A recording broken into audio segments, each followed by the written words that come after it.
Welcome to the stream, all you haunties, scullies, and everything in between. Let's get started. Alright, everybody, welcome to the stream.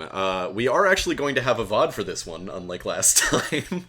I'm joined by a number of developers today.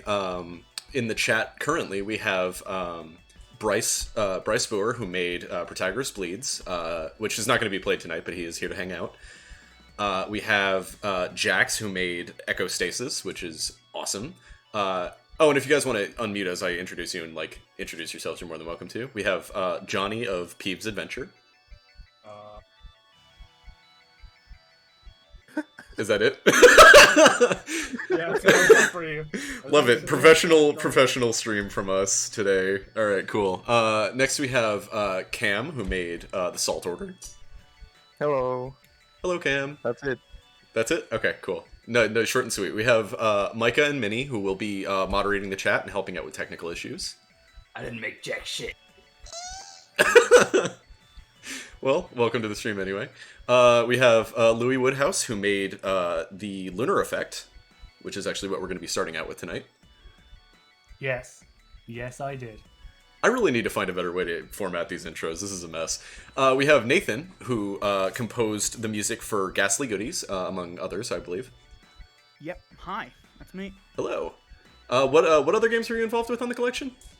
I was involved in Super Scully 3D. Cool. I did the music for that as well. Yeah. I mean, what? Secret game? What? Huh? Oh wait. Oh. You know what? It's been up on Itch's YouTube page at this point. I'm sure it's not a secret anymore. You're good. True. And we have Quinn K, who made an Outcry. Hello, everybody. Hello. And Sai, I believe, is currently asleep, but will be joining us once Ghastly Goodies comes up on the roster. Okay, let's get into it. Cool. So, welcome to the stream, everybody.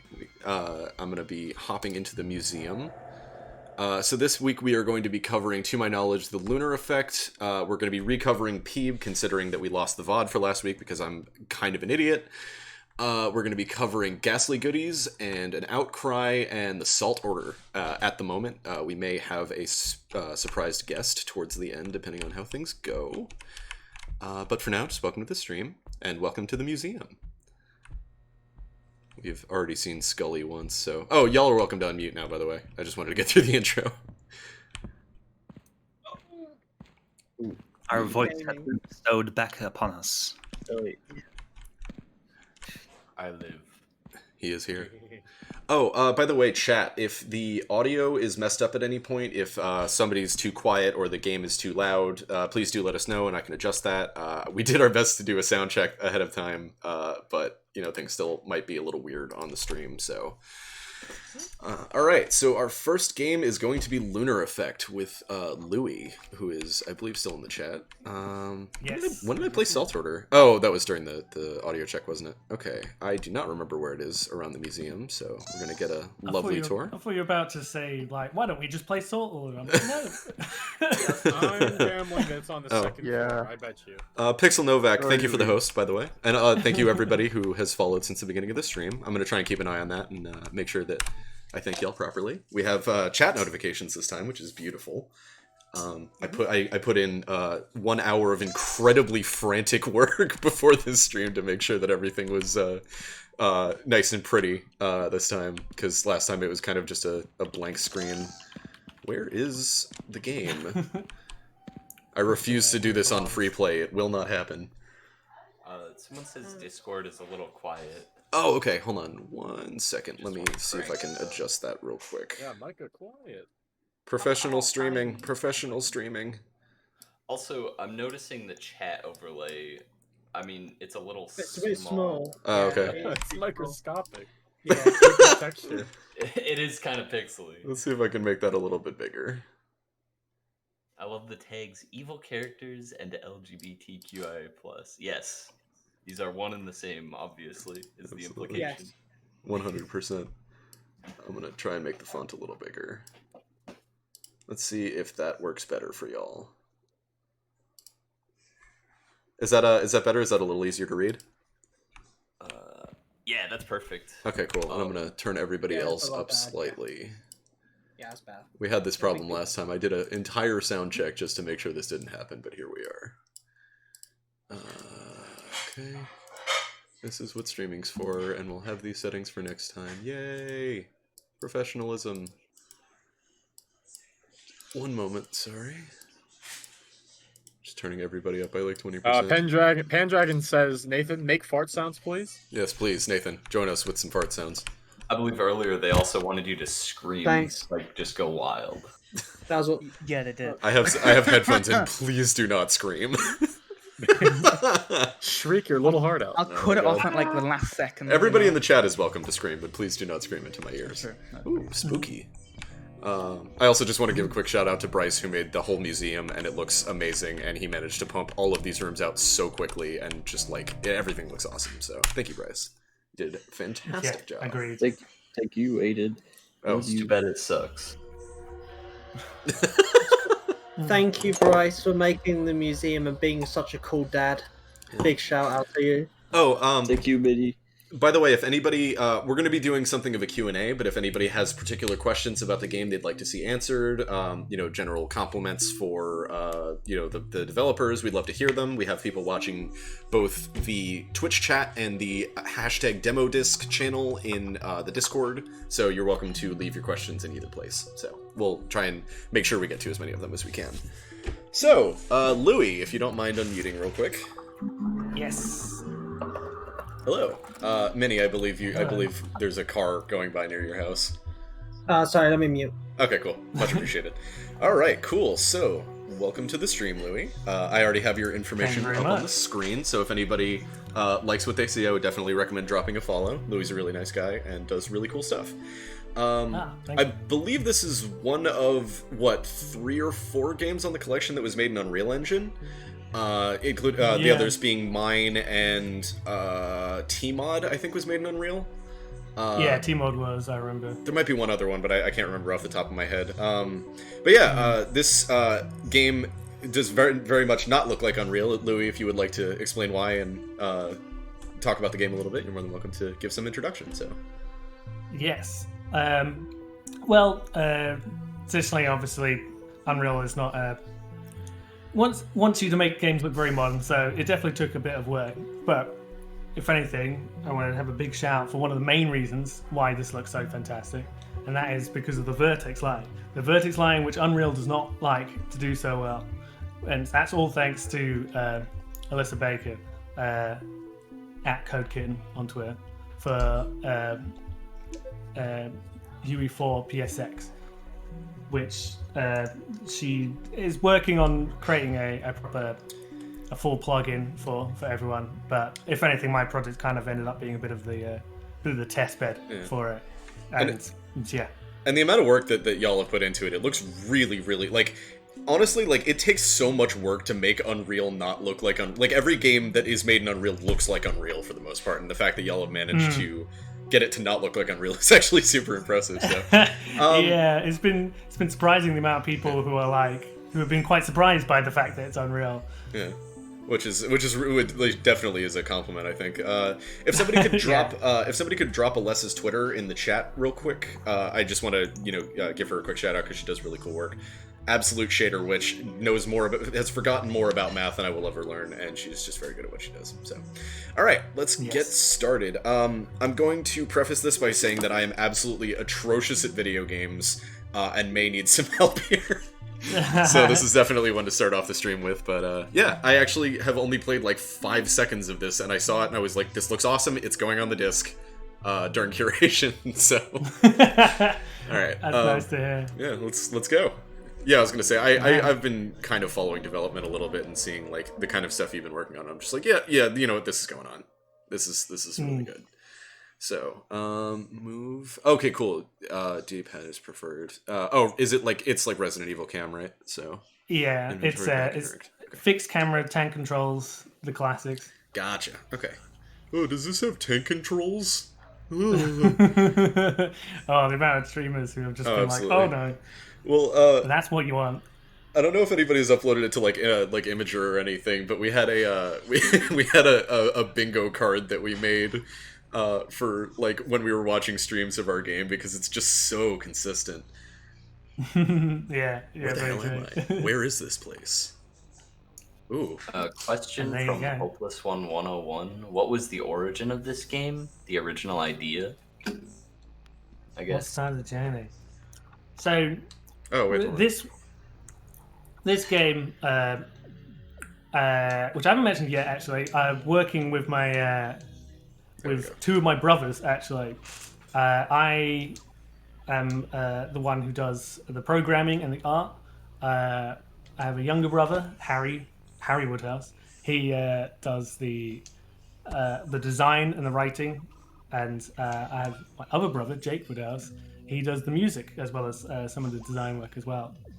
And generally, since I actually already work in the games industry full time, this project came about as a way of doing something with them, because both of them independently, one with design, one with music, have been really interested in getting into games.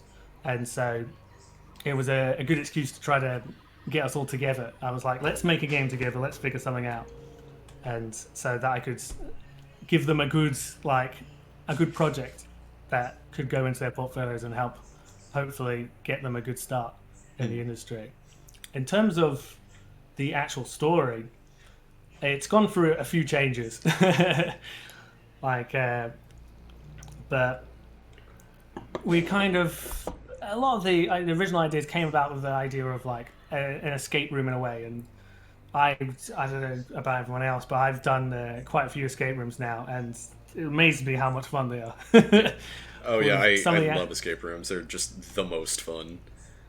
Yeah, and one of the most fun things for me about them is the fact that you have all these puzzles and you know they're all there at the same time, but you don't know which order, and that absolutely. Kind of like, it's like trying to open a package and you're just trying to find the loose bit of tape to pull, and once you start pulling, it pulls more, and then the whole thing unravels. It's like a Gordian knot, and I honestly think that's a really cool way to structure things, because I'm under the, like I said, I haven't played this, but I'm under the impression once I leave this room, there's like a time limit. Yes. So yeah. Was that a holdover from the whole escape room concept, or? Yes. Yeah, it was. Oh, thank you, Alessa, for the follow. The time limit is something. It's something that, interestingly, we're not fully sure about how exactly implement it and how much it might stay as it is now, but it had some great reception and really good way of creating a lot of tension quite easily. The amount of times I've seen streamers have people's face drop the moment the timer hits the screen. Yeah. I was going to say that definitely would have been me if I hadn't known. I'm like, Majora's Mask is a fascinating game for me, but I just cannot play it because it's I have really bad anxiety, so just even knowing that I'm going to run out of time potentially on something just stresses me out so bad. So this should be interesting. Yeah, exactly. It's been very... Oh no, 4 letters. Have you been paying attention? Because you already have seen the answer. Oh man, there's no N. Damk. Yeah. I'm gonna take a wild stab at this. I'm worried you're gonna accidentally get it without knowing, which has happened a few times. Just based on conjecture, let's see. No? Okay. One thing, as Alpha Beta Gamer has found out, I didn't mean for this, but you can spell twat. And also coon, apparently. Yeah, did I just find this one for the first time? Oh. There you go. Alright, somebody in the chat says moo.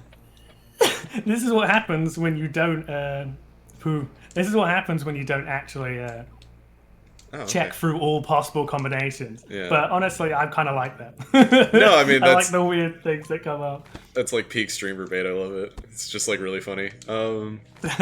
If anything, I should have popped that pins other ones in there. Trickling sands and forced stampedes and currents onward bound. Moments once spent, the hourglass bleeds, eats grains, impact profound. Oh. I love that poem, by the way. It's got such a good rhythm to it. Yeah, for sure. Did you write all of the poems in the game, or? I didn't. My brother Harry did. The designer. He is the writer as well. A lot of the flavor, etc., comes from him, which is, honestly, he's been a great help. As I'm one of those people who is quite good at coming up with. Nailed it. Go. That's awesome. Good overall arcing ideas, but I'm so terrible at getting it down, especially if I'm very dyslexic. I'm terrible at writing, unfortunately. Although, to be fair, I think all three of us are dyslexic, amusingly, but he is the one who can get past it the most. That might actually be a really cool idea for a puzzle, is just like something that like is really hard for people who don't have dyslexia, but like if you have dyslexia, it's like, oh, this makes perfect sense. I've always really liked like meta puzzles like that. I think that they're super interesting. Oh, also, thank you, Hello Yellow Slime Derivative Jamathan, and a bunch of other people for the follow. I've been a little lost. Love to have you on the stream, so thank you. Okay, finally you return to the foot of your master, as all humans do. Your fellow men bound to the service of the ticking clock, a cruel god you've submitted to willingly. Also, I'm really bummed I couldn't spell sans on the lock. I'm not as cold as a mortal man. I would show you mercy. I will shine a light. Oh, thank you, Brine Time, for the follow. Shine a light that you may watch each grain of sand slip through your fingers, that you may know how you feel remain. Oh man, there's too many people following. I'm not going to be able to keep track of this. But thank you all in advance for the follow. We really, really appreciate it. Should you run out of sand, out of moments, you will know exquisite, inconceivable suffering. Few mortals can act with such persistence. Regard this as the blessing I intended. Oh, prescience, sorry. Regard this as the blessing I intended to be. Oh. I'm really... Oh, yep, there it is. Boom. Oh, boy. Oh, boy. The stream can't see it, unfortunately, but it is in the top right. Oh, man, that's inconvenient. I'm freaking out for no reason. 30 minutes have started.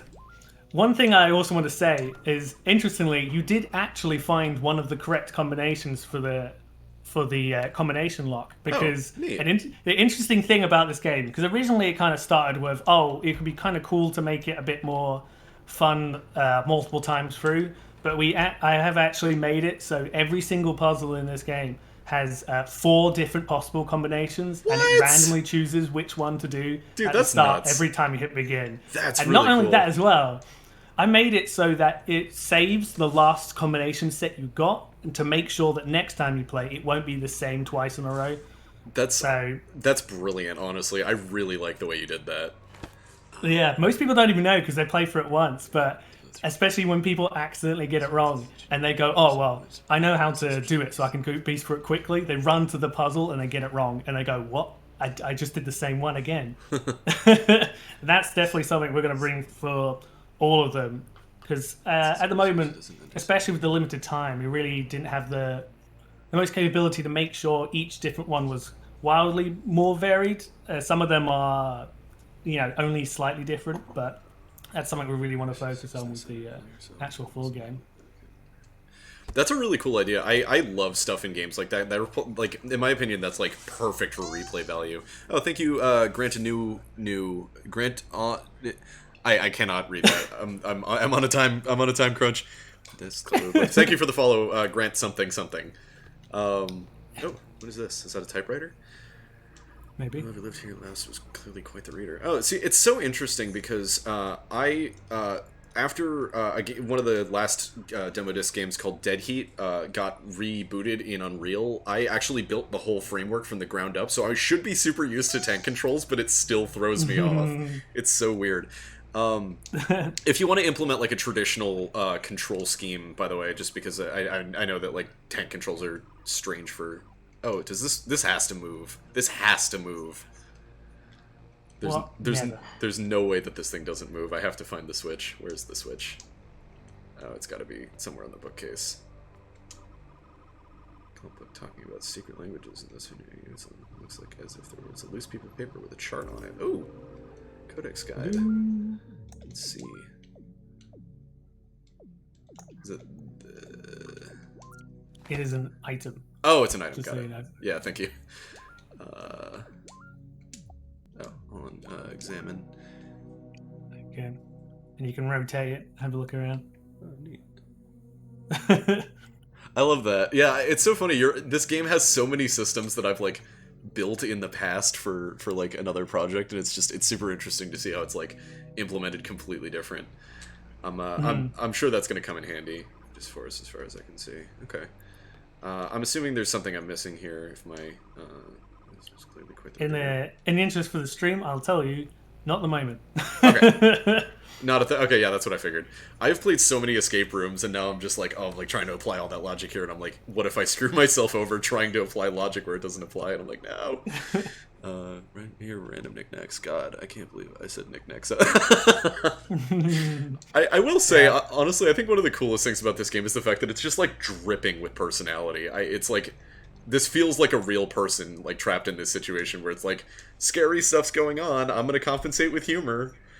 Yeah, exactly. Really honestly, Robert Harry did an amazing job with the writing. It really creates an interesting character. Yeah. Like just like little bits, just trying to interject that to make him not too much of a bland. He's a bit of a, especially at this point in the story, he's a bit of a blank character. Yeah, but it's like oh no, I just think it's like blank in like a relatable way, though. I think that exactly. Oh, I mean, because in this way at this point he's coming blank. We wanted to make sure we kind of put a lot of personality into interaction, not just, It's like, it reminds me the first time I played Resident Evil, when I was like, when it came out, when I was like, God, how old was I? I was like 5, and I never even saw a zombie, and I thought the game was terrible because I went up to it just painting stuff, and it just went, this is a painting and this is a thing, and I was like, this is boring. And I just stopped playing it, and I never even knew there were zombies involved. Oh my god, I love that. Resident Evil painting. One quick thing to do is when you is at some point when you go back to the main into the main lobby area, you can actually examine those paintings. It's some of my favorite interacts, but people rarely actually notice them. Oh man, I'm gonna have to check that out then. I love that. See, I feel like that's one of the coolest things about our community and like the work that the people in this movement do, is that like there's so many lessons to be learned from the format of these old games that just never had the chance to shine because the industry like moved on. That's really cool. It's reminds me of a movie I saw a while back, Hereditary, where it was like one of the main characters became like obsessed with like key part. Neat. Nice. Sure with miniatures. That's a fantastic film. Yeah. Oh, it's fantastic. The part where she's like, spoilers for anybody who hasn't seen Hereditary and wants to, the part where she's like banging her head against the attic latch. Oh, what is this? Oh no, is this what I think it is? Oh my god! Some nerdy mascot. Oh, what a dork! I love that. In fact, something I added to this game is a side quest specifically with Scully, and in fact, it's quite secret. In fact, so let's do it now. Okay, let's go actually for it. Show how to do it. Please, God, yeah. Step 1 is go back into that room. Okay, cool. Off to a good start.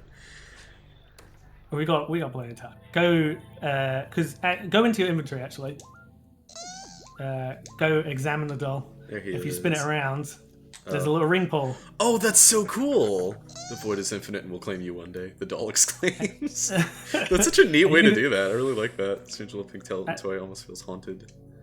And this one, you can do it several times. It has different messages. Oh, that's so cool. I love this. Hey kids, very much so. Don't use drugs. Man, I didn't wear my Winners Don't Use Drugs shirt today. I should have. I should get out of this mansion. Yeah. Wow. Thank you. Wait, thank you, Skelly. Is that all? There's actually 6 different things. In case you don't get it now, it gives you a little clue in one of them how to do his quest, which is why I thought. I was like, this will be the little clue. The Let's Players now kind of get onto those thing. Because it's random though. You never know if you're gonna. Oh, he keeps talking about the void. He's just he knows. Spooky, scary skeleton. There he is. All right, it's good enough. He basically. He doesn't want to say it, but he can say, "Find me somewhere to rest my weary bones." Oh. So there are several locations in which you can set down Scully in order to rest his weary bones. That is not one of them. Okay. Well, one of them is the teapot.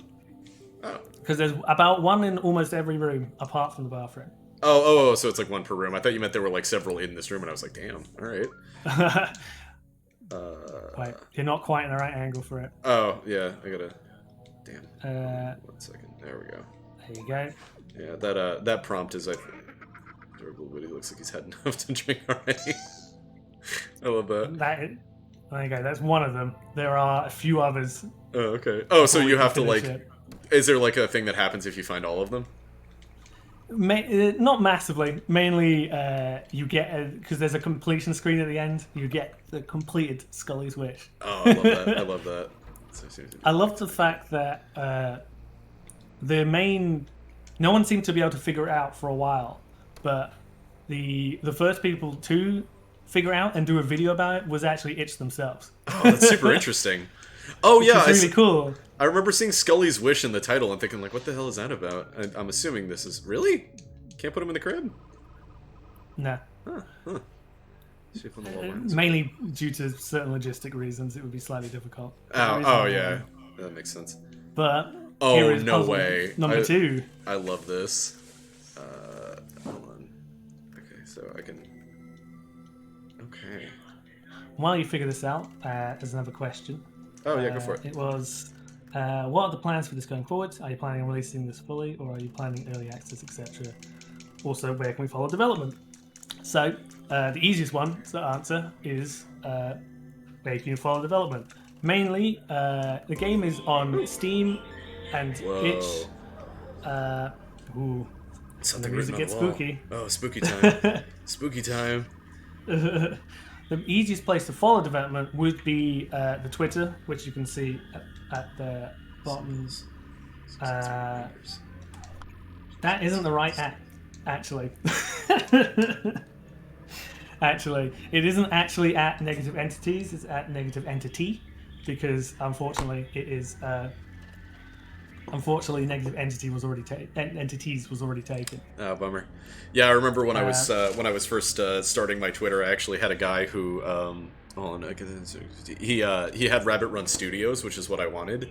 Oh, that's cool. Oh, so it's got like you have to like decode things as you go along. That's so neat. Oh boy, did the zombies break in? Is it time? Finally time to stop staring at paintings. Alright, let's go. Yeah, the music at this point especially, I mean all the music, once again, my brother Jake Woodhouse, he is traditionally he's a techno artist living in Berlin. Cool. He makes a lot of techno, it's usually quite a lot of kind of dark industrial kind of rhythmic techno. Really good stuff. Yeah. But yeah, it's kind of interesting seeing him come into his own with this game. Yeah. Because especially recently he got really into Bloodborne. Oh, I loved Bloodborne. I just finished it, and it's so good. Oh, it is amazing. Oh, Possibly one of my favorite really games good. of all time. But he became really fascinated with orchestration and really wanted to learn how to kind of do that kind of style of music, which has led to it coming out in this. That's awesome. And yeah, I was gonna say I can honestly, definitely feel the influence. I think it's really neat. Side note, yeah, real quick. he took... Oh, I love Francisco Goya is one of my favorite artists. Oh yeah. Any person who has ever searched spooky like pictures will have found any picture of Goya, because he was like he was terrifying. He made some terrifying pictures. Yeah, I'm a really big fan of. Oh shit, I'm a really big fan of Goya, and I really like Beksinski, if you know who that is. The guy who did like landscape paintings of his personal hell from his nightmares. And there's one other one that I can't think of off the top of my head. Bosch. I really love Bosch. Hieronymus Bosch? Yeah. Okay. And Zdzislaw Beskinsky, Yeah. What the hell happened here? Yucky. What? Question is, did someone break in or break out? Looks like we really got switched in now. Oh, well, I guess that explains that. Question answered. I think on the floor looks like blood, more symbols and letters. Ooh. Absolutely. Choose a pencil fill this in. Yeah. I definitely think that forcing the player to use things like this is definitely a really good... Yeah, Spoolicus says ketchup accident.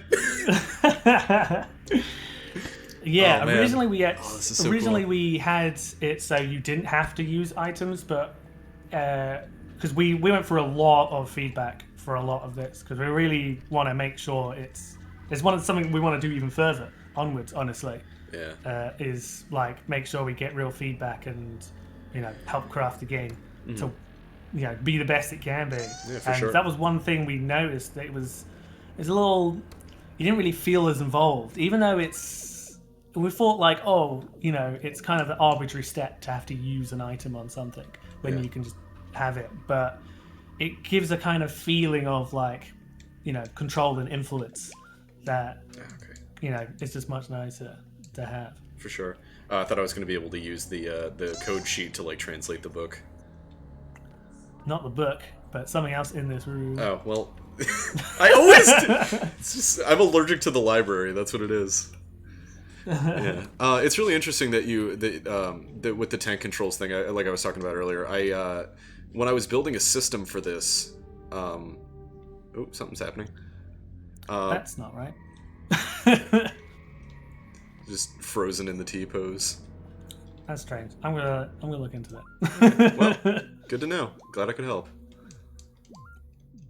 Yeah. You mentioned about the typewriter, but you don't seem to have examined the typewriter. Oh, I went up to it. I thought I could. I didn't think I could interact with it. Paragraph system symbols. I can figure out what it is. Oh. There you go. Oh man. Oh, this is so cool, dude. I love this. It starts with H, so I'm assuming it's heart. Hold on. I got really good at doing this super quickly back when I was helping John Szymanski playtest. What game was that? The one Charlotte's Exile. Yeah, his Charlotte's Dread. Exile. Yeah, Charlotte's Exile, which was, if you haven't played it, is a super cool game about decoding an ancient language. Longing. Good game. It's on the Dread X Collection too, for anyone interested. I also had a game on Cuckold. True. Yeah. But it's a really cool. That's T. Oh, for people asking about the timer, it's hidden behind the chat. The timer is at 17 minutes and 52 at the moment. You're at the passage. Oh. Oh no, we're in Beauty and the Beast. Oh no. Alright, let's inspect. Alright, here goes nothing. Alright. Yeah, it was really neat. Itch actually featured my game, The Drowning Machine, on YouTube today, which was what? Damn, that's a heavy key. It's empty after all except for this key. Oh, and I can use this on that locked door from earlier. There you go. There we go. Something we really kept wanting to do, we kept trying to utilize, is the build up of tension to the release, and there's a lot of fake outs. Yeah. And that's like, I feel like that always just makes me more and more edge. The more fake outs there are in the row, the more I'm just like, no, but something's going to happen though. Yeah, exactly. It's building tension in a really effective way. Exactly. Oh, by the way, speaking of the full release, I actually, if these streams continue to go as well as they are, which, oh my god, there's 80 of you, I am freaking out. Oh, the lock is broken. Okay. I would love to start doing weekly streams, going through games for members of the community and discussing them in a kind of similar format, but like in a longer form way, and get a little, maybe wax philosophical a little bit, and kind of talk in a little bit more depth about like symbolism and analysis and things like that. Whereas this is just mostly for fun. And to highlight some really, really cool games. But if this keeps going as well as it is, if you guys would love to see that, I would love to keep streaming like this, because it's a ton of fun. And, the amount of support we've already gotten has been incredible. Maybe I can quit my job someday and become a full-time haunted PS1 shill, who knows?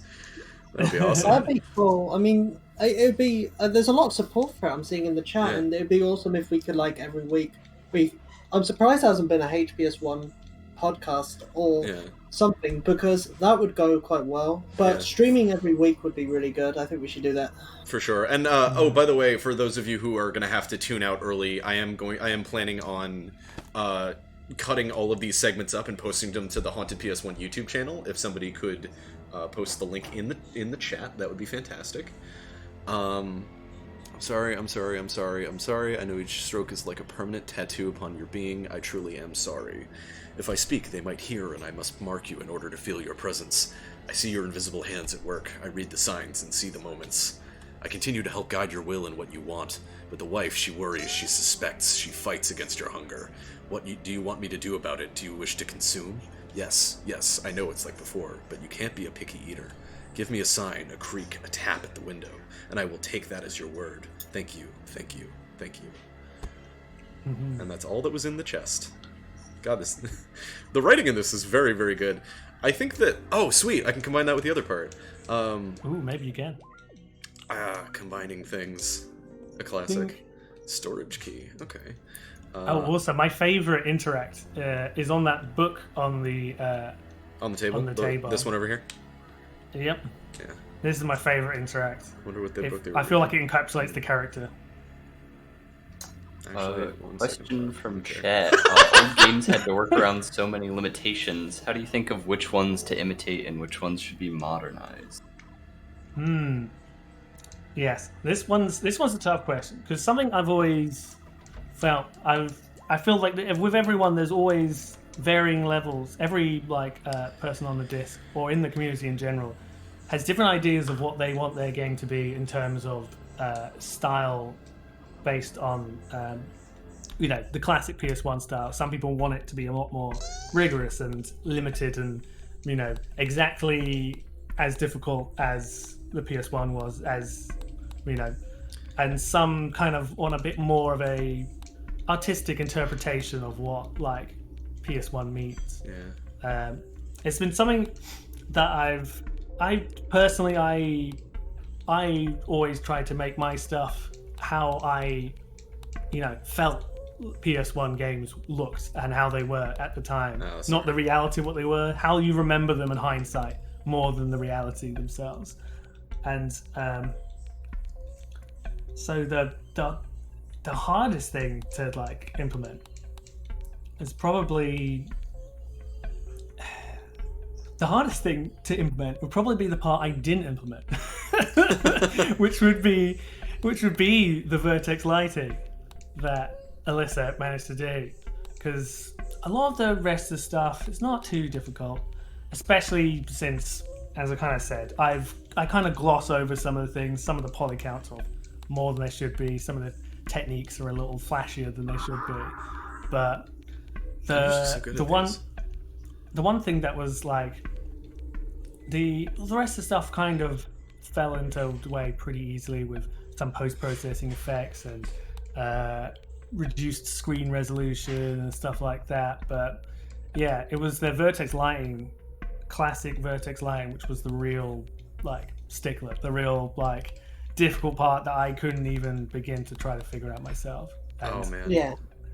I just gotta say real quick that the crossing over the wires makes this puzzle so much more interesting. I'm usually really good at those, and that took me way longer than it should have. So, I really like well-designed puzzles. I think that's super cool. So, yeah, congrats. I love that puzzle. That puzzle's super fun for me, and I've got it down to a T where I can complete them in 10 to 15 seconds now. Not just out of memorization, but out of just naturally doing it. Yeah. Because I've had to test it so many times. But it's probably my favorite puzzle in this one. Yeah. One thing we want to do is add a lot more puzzles. I mean, the whole game is going to expand a lot more. But one thing, even this floor, I'm already thinking about double the amount of puzzles. Oh, geez, what the hell is that? SpaghettiOs. With the right instincts. I love him just chilling, just go down, go down. Honestly, one of the things that we really want to work on more from this point, is some of the animations and cutscenes. We were quite limited on time in a lot of ways, which made Oh, Scully's wish unfulfilled. Oh, You didn't do damn. it. I guess you're just gonna have to see for yourselves. Oh. Go download the Lunar Effect and go fulfill Scully's wish. He deserves it. He's staring at you from the Exactly. screen. Go fulfill his wish. Go do it. I'm really glad I added this screen because it's really interesting to be able to get a good breakdown of how long stuff took.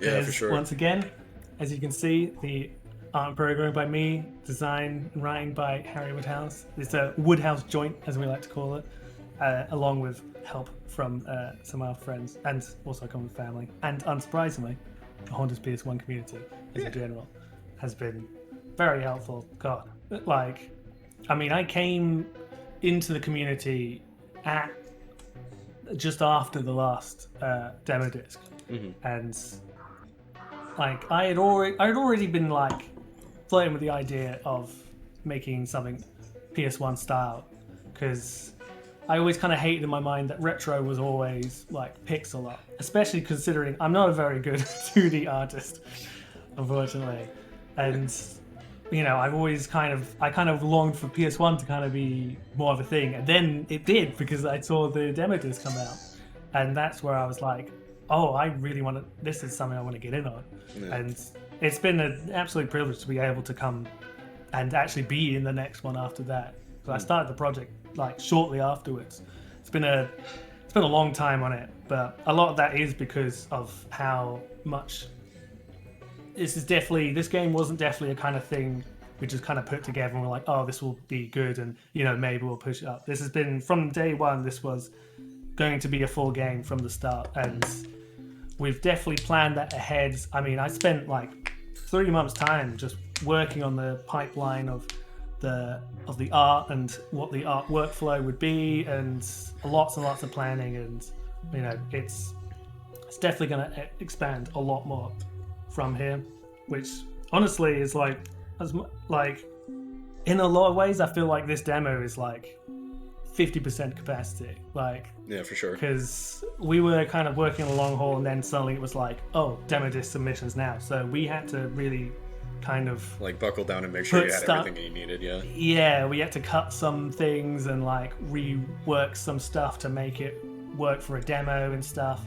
And so it's been so amazing, the reception that we've got, especially considering knowing that it's got me really excited to go forwards, because knowing that this is 50% capacity, this is like us not working at our best. And so just really excited to be able to bring the full game. And if any of you are interested in seeing updates and when it will come out, then maybe you should wishlist on Steam. Yeah, like I have highlighted right here.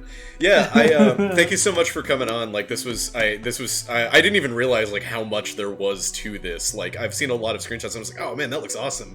But it's like the fact that it's something that's so personal for you, I think is just like it lends itself to a really like genuine project. And I think that that's super cool. So yeah, thank you so much. I'm actually going to get to the next game, which I believe is an Outcry. And then I'm going to hit the bathroom real quick, and then we will get started. But yeah, thank you very, very much. This was an absolute joy, and I can't wait to see the finished product. Hopefully we'll have you on the HAUNTYCAST for the full thing. Yes, awesome, hopefully. Absolutely. So let me just get to the Outcry room, and then I will be right back. I'm going to take a short break, but at which point I'm going to invite all those in the voice chat to kind of just meme around for a second, because I will say we as a community have some very interesting things to say, I think. So I will leave y'all to entertain until I return, which hopefully I will not throw up blood again this time. We'll see. Yeah, that's not good. Yeah. Please don't do that. Yeah. Oh, we've already got... God, when you just casually in the chat, just like, oh, don't worry, guys. I just had to, I just threw up some blood. And we're just like, what? I honestly thought man. it was a joke at first, Yeah. and then you were like, "No, I'm serious," and I was like, "Oh no." Yeah, I am very disabled, and I throw up blood sometimes, and it happened during the stream. It was a little rough. So yeah, we're gonna hang out with the unnamed here for a second while I go to the bathroom. I will be right back. So, Oh shit! And just to answer the chat, yes, I am okay. It's a thing that happens to me sometimes. It's all good, but yeah, I'll be right back. We've already got a question for an Outcry from some loser in the chat. Wants to know why I've do they already call it answered in the chat. oven? funny enough. Yeah. You oven. When you Oh, why do they call it oven when you in the cold food about hot eat the food? Hey, Quinn, I'm I glad want I'm to not. talk about, and Katet, is Katet's here? Hi, I slipped We in. talk about the unnamed model here. Oh, Uh, yeah, sure. I really like an Outcry, and I really wanted to model the unnamed, because I knew that the Outcry room was going to be one of the first ones I made, so I wanted to spend more time on it. And I made this model here, and Katet textured it. I did. Did a very good job. It's It looks really good. Yeah, I like it a lot. It really adds to the atmosphere. I wasn't expecting it because a lot of the rooms are really like atmospheric and really well done, but this one kind of threw me off at like how just how well it works in this format, and also the unnamed model is just really, it works really well in 3D. Surprisingly, I didn't think it'd work as well as it did, but it works very well. Also, Quinn made a bunch of tile textures for the room itself. Yeah, it looks great. Yeah, this whole room just looks awesome. The lighting. Yeah, on honestly, it, I'm very, very everything. grateful to you, Bryce, for like working with me in this case, rather than like telling me to redo all this crap. Because like, holy shit, it was a mess. I am not a 3D artist. I did not know how to do proper texture work at all, and as such, like Bryce had to like cheat quite a bit and like sometimes ask me to redo some textures so this would all fit in the room properly, like as it should be. But it ended up looking really, really nice, and it's one of those things that I like show off to people to be like, look, I'm making a real video game. No. Kamari Kishigami in the chat says Quinn. No, I was looking at the wrong line. Thank you for complimenting the demo. K Mello says, question for Quinn: is the unnamed censor bar actually being eyebrows canon yet? No. Hey, hi. I think that was yes. I thought I heard yes. I'm very sure. Mike, I made the model, so I'm gonna go ahead and say that for this model, it's canon. Those are eyebrows. No, you can't do that. You can't do that to us. Before we move forward, the underscore Neb, who I think that's one of the composers on Peeb, I might be wrong, wants to know if we can pull up Heathcliff comics on stream. And personally, I'd like to see any of them involving bubblegum. Wait, Peeb what? I want to see the meat tank. One of the Peeb composers wants to know if we can pull up Heathcliff comics on stream. Absolutely, 100%. Yeah, let's get some. I would really rather not have those on stream during Outcry, honestly. During Outcry? You could do it beforehand if you'd like. Total juxtaposition. Right, nice. There we go. There we go. Hell yeah. Heathcliff. Look at there it is. Woo! Woo! Meat, Everybody loves that wacky cat. Absolutely, the wackiest of cats. All right. I have something that I could like after you complete the Outcry demo. Oh, absolutely. Hi, Kit. Feel better. Kit. Hi, thank you. I'm doing okay. Oh, okay, I thought you were whispering because you were in pain. Feel better. Kidette you are the artist for an Outcry, right? I'm the cutscene artist because Quinn does a lot of the art as well. Like Quinn does like the tiles and the face sets and stuff, but I do the cutscene art that everybody sees and goes wow at. Yeah, there's actually like 4 artists involved in an Outcry. One thing. I can't hear you if you're talking to me, by the way. Sorry. Oh no, sorry. My housemate's right behind me. Okay. Sorry, go on. So what I was saying is there are 4 artists like working on an Outcry. What you gotta know about an Outcry is that it's simultaneously a very personal project, but also kind of a project that I'm doing with friends and people who are very important to me, if that makes sense. Mm-hmm. Like in a lot of ways, it's just like, oh, I know these people that do all of this really great stuff, and they can use my help. They can use a platform to like get out there, even though it's even if it's like a very small RPG Maker 2 free game, I suppose. they can like use money and such. And as such, like I'm a little bit like a how would I say, a thread collector who weaves it then into this game. See you, Mike. So yeah. So yeah, there are 4 artists involved in Outcry. One of them is Kidet, another is me, and then there is Squawkbox, who does all of the really lovely, or most of the really lovely, like sprite animations in an Outcry, like the way that the characters move and such. And finally, Oscar, who has done a thing that you will see. You'll see which thing he's done. I can put some Twitters in the chat. I pulled them all up in beforehand. Yeah, if you'd like to. I'm just getting the stream set up for your game real quick, so no rush. How are y'all enjoying the stream so far, by the way? Chat, I don't know why I expected an out loud response, but it's just where I'm at. It's so fucking cool. Hell yeah, dude. I enjoy it. Yeah, this stream is really cool, but it'd be better with Garfield. Unnamed is a rule breaker. When are we getting the Garfield versus Heathcliff haunted PS1 collection? No. Mortal Kombat modding. Absolutely, yeah. And everybody send your Garfield and Heathcliff 3D models to hauntedps1@gmail.com just to confuse Brogan later. By the way, Quinn, there was a question in the chat about the titular sound effect. Somebody was wondering what the sound was made from. I actually have a little graph somewhere, like specifically like the screen cap of the FL Studio file that Edge made. Edge is our sound designer on Outcry. She's created some really dense and like very like nice atmospheric sounds. It makes you feel almost like you're in an actual apartment building. But the Outcry was probably her most ambitious like project yet. And it's made of a whole bunch of stuff. It's made of sirens. It's made of boots marching. It's made of whispers, and it's made of screams. Many screams layered on top of each other.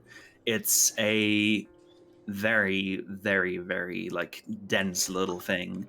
I feel that a lot of people, when Anne like describes it at one point in the game, feel like that none of that is in there. It's all in there. All right. On that note, I gotta turn Kit down a little bit. Actually, I'm actively balancing everybody's audio in the chat, which is why I keep going. So apologies. Okay, But no problem. oh no, you're good. I fixed it now. Actually, you might be a little bit quiet. Professional streaming. Alrighty. On that note, thank you, Technofreak, for the follow. We appreciate it. I should be able to take my time a little bit more with this one, just because I don't think that it's timed. It is not timed in any capacity. No. Yeah, there's no timer in this game. There we go. Okay. Yay, RP. Oh, so yeah, actually, do you want to head up your playthrough with a little bit of context? Is there anything that you... Oh, Germ, thank you for the follow. I can do that, definitely. Yeah, absolutely. Go for it. So, the reason that I'm making this game in RPG Maker 2003 is one of, like, sheer economy. For one, it's a very cheap engine. It's 20 euros to get, and you can, like, pretty easily, like, create something pretty nice in it without much prior knowledge. But here's another thing. I have a lot of prior knowledge because I, since 2011 was the first version, I have been working in RPG Maker 2003 because of a little game called Off. I guess by this point, the person who translated the French indie game Off by Mortis Ghost into English. And in the process of doing that, I caught a lot of knowledge about the engine. I saw a lot of things on how everything is put together, how it's utilized, and so on and so forth. And it's because of that I felt the need to make the game in that engine. There were actually previous attempts where I tried to use Godots for an Outcry, and in that iteration it used to be a point-and-click adventure game, but we don't talk about that stage of Outcry. This is the stage it will be in as its final resting place once it is done. Yeah, I watch a lot of Nitro Rad, so I am at least somewhat familiar with Off, and it's something that's just been like on my plate forever that I've just been meaning to play, and I just keep forgetting. It's understandable. Honestly, Off has maybe not aged particularly well in a lot of regards. It's not like reprehensible or anything, but it's more like its design is very, very limited in a lot of ways, and some of it is like actually hard to get through. But it's a great, like, surreal psychological horror piece, and I urge everyone who hasn't played it yet to play it. Or watch a playthrough of it if you can find a good one. Yeah, that's a very good idea, actually. Like, maybe this is more so the kind of game that you want to watch a playthrough of. Yeah, but either way, I mean, it's definitely worth checking out. So, all right, let's get started. So, just for a little bit of context, this game is very heavily narrative based. So, I'm going to largely leave control of what decisions get made and things like that to Quinn, just so that we get to show off everything that they would like us to see, considering that this is kind of the developer commentary version rather than just like yes, and I'm the writer and have done most of the programming on this. Not all of it, but most. Cool. So with that out of the way, let's get started. So yeah, like I said, this is going to be railroaded a little bit more than it would be for other playthroughs, but that's just because I want to make sure that everything Quinn wants to get shown off gets shown off. All characters portrayed in the story are fictitious. Any resemblance to existing public figures is both incidental and inevitable. This is a little reference to one of my favorite books called The Lost Honor of Catherine Bloom. It also begins with a disclaimer like this. Neat. Okay, so I am going to put on content warnings just for the sake of the stream, just because I know that there are people who might not want to be exposed to certain things. I know for my game that I definitely made a point of putting content warnings ahead of time, but that's that's kind of the nature of heavy games like this, so I'm going to leave heads up for all of this. This game does go into some very heavy topics, and I'm filled with burps currently. But yeah, so if any, it's the Dr. Pepper. I'm drinking it out of a wine glass because I can't find my PS1 mug. Makes me sad. Of course, the one time I can't find my PS1 mug is when I'm streaming here. But I found it at a Goodwill. It was one of those like Goodwill like warehouses, and it was just sticking out of one of the bins, and it was just this little like gray cup with a PS1 logo on it. It's so cool. I love it. Yeah, Lil Wage says burps are incidental and inevitable. The Q, by the way, here is me. Like it stands for Quinn. Like sometimes, like very rarely, I will be using this like tag to like denote something that I am saying to the player. So this is always going to be very out of the way and like more so secret stuff. Yeah. To preserve what's it called? Suspension of disbelief and all that, because immersion is very important. So. Yes. Okay, so we're gonna. Oh, does this not have controller support? I don't even know if RPG Maker does controller support. Controller support, funnily enough. Oh, it does. I did not recommend it. That the engine can do that. And okay, fair enough. All right, let's get going then. Please play with headphones if possible. Sure am. Otherwise, y'all would hear it in the mic.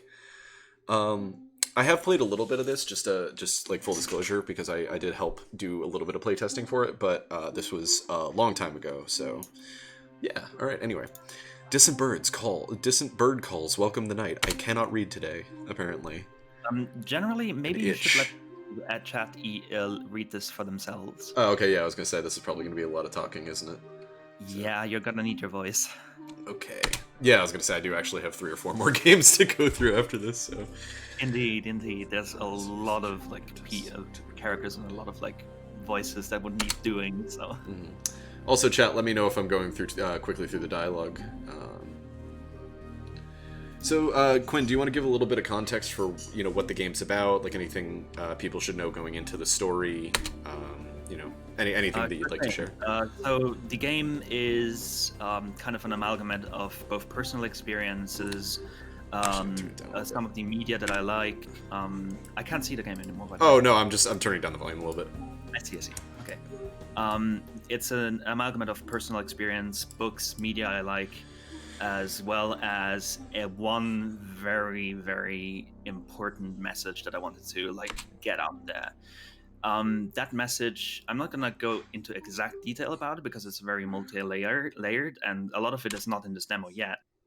But it's how would I say? The basic gist is it is in favor of proactiveness and against bystanderdom. Okay. This is the very gist of it. The game is very influenced by the work of Bertolt Brecht. It's not exactly like anti-illusionist, as you can tell, and all the characters are at least somewhat relatable, or at least how would I say, verisimilitudinous people. But yeah, that's all I can really think of to say for that. All right, so the first mission, if I remember correctly, is to try and No. Don't go to extreme. This is actually about the thing that we were talking about before the stream started. Go all the way to the end of the hall, the next hall even. Oh, right, yeah. There's a door over here, I believe, right? And talk to the person that lives in the final door first. Okay. This is important. In fact, you need to talk to that person twice. Okie doke. Yeah, this, I will say that I remember Quinn talking about this, that the... Sorry, other side of the door. Oh, gotcha. This is something that we will absolutely be fixing in the finished version. Gotcha. The person who implemented the way these doors work is no longer on the team, and also no longer a friend of mine. But either way, they were not very good at programming in a few ways. And I have since found a way that we could do this that I need to implement, but I haven't yet.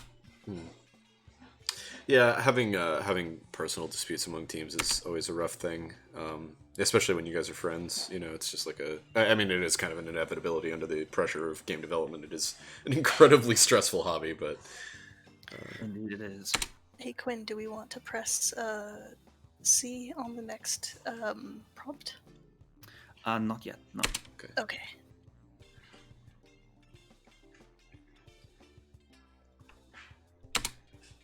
One word about this character, Anne. She was designed initially, back in 2019, by one Splendid Land on Twitter, who is a pretty good friend of mine. I'll quickly drop her. I'll quickly drop her Twitter in the stream chat.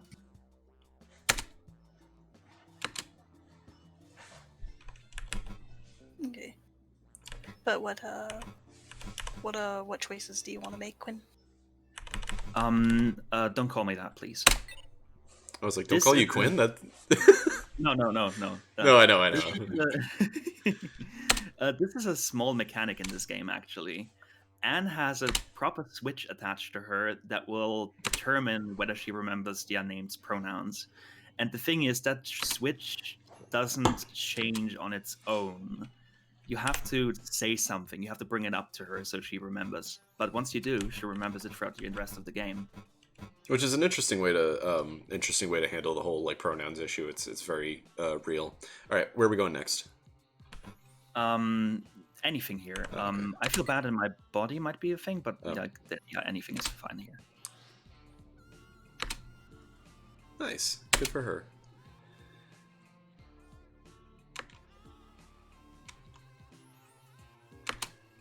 Yeah, I know so many people who just have 6 billion lighters. Oh man, the skull one is so cool. Yeah, there was a recent change of that. I am no longer judging the player harshly for picking it, so go on ahead. You can pick it. Yeah. Wait, Quinn, wait. Oh wait, that's right. No, here we need to press X actually. Press X rather than... Yes, there we go. Oh, is there a secret lighter? Oh, I love that. I love it. Fantastic. Nice little, Are you implying that is not the cool skull? Are you implying that Scully is not the coolest skull around? Coolest skull in town? It's the cooler skull lighter. Oh, is it actually called that? That's so funny. No, you can actually look in your inventory and look what it's called and its description and such. Here, hold on 1 second. Just go. You need to smell slap from the other end of the building. Cool. Should I go talk to Schmidt first, or should I talk to? No, talk to her again. Actually, first go. Hey kid, you want to smoke some cool cigarettes? I love that. Hey. So talk to her again, because this is something that no one has seen so far. Oh. Very, very much so. Oh, secrets.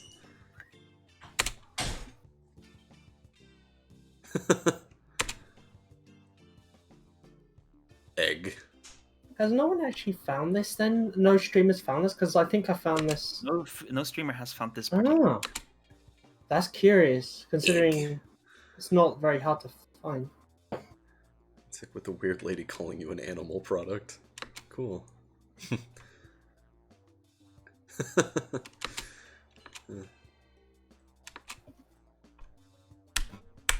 Social anxiety has been bad here. Oh yeah, I wanted to say, Z-Bill asked in the chat like a good few minutes ago, who did the character dialogue sprites? They're great. Quinn did those.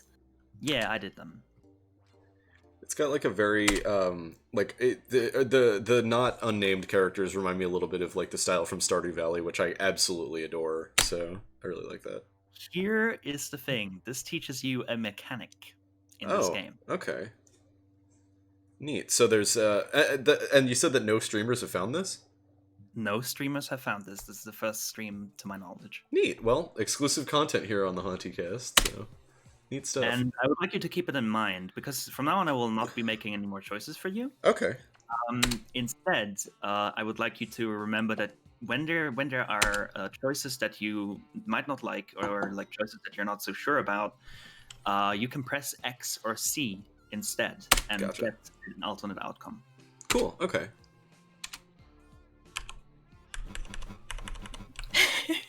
This is the door numbers. Like, you can ask about who lives behind which door. Oh, okay. Zombizzle in the chat is losing their mind on that. I don't think not every choice, but some of them. Some of them, yeah, not every choice. Sometimes it wouldn't really make sense to not like give the player like a preview of what they're going to say. Makes sense, yeah. I'm guessing it's all the major choices. Some major choices, yes. Ah, okay, alright. I haven't actually tried that mechanic, but I knew about it, but I hadn't tried it. It seems really cool. Aiden, you're skipping through the text really fast. Oh, I am sorry. Out of curiosity, I had a question and then I just completely forgot. Never mind. Small talk though. I apologize. I'm a very fast reader, which is why I was like, it might be smart for me to kind of have you railroad me a little bit, but. Oh, I can do that if you need it. Oh no, it's perfect. It's completely up to you. I have to make switch place. Are you okay? Did you repress its existence? Trickster.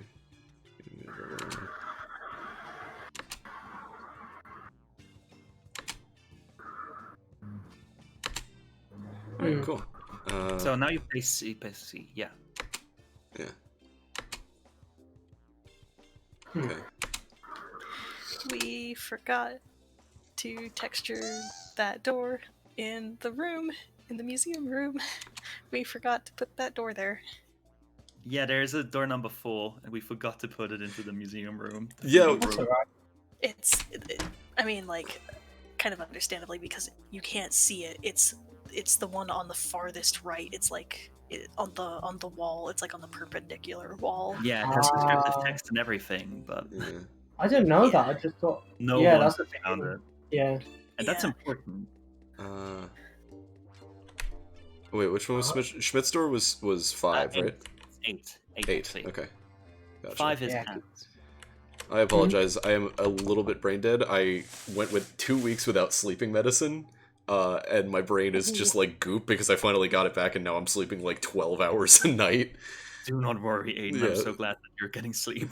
Yeah, no, me too. Finally, anybody who hangs out normally in the chat in Haunted PS1 knows that like I have been a mess for the last couple of weeks. I was like practically falling asleep in the chat the other night. So Schmidt is the character I have the most fun writing. Mm-hmm. He is a bastard, but he is so in a really entertaining way. It's super fun to write him. Really? There's no X on this? Not on this particular one. Ah, okay. Ooh.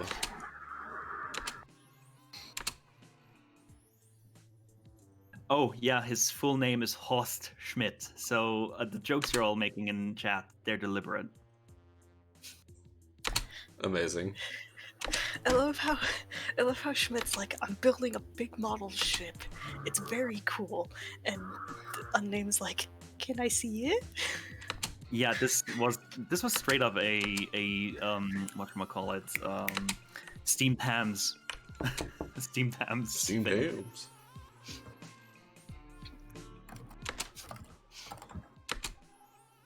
You can do X here. There we go. There we go.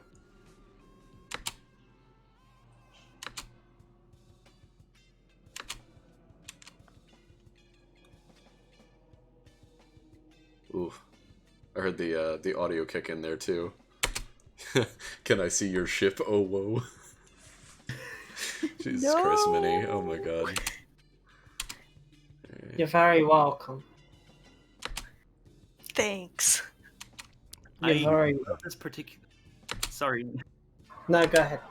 I love this particular moment, especially after like he goes on this tirade, because it does show that the Unnamed has chutzpah.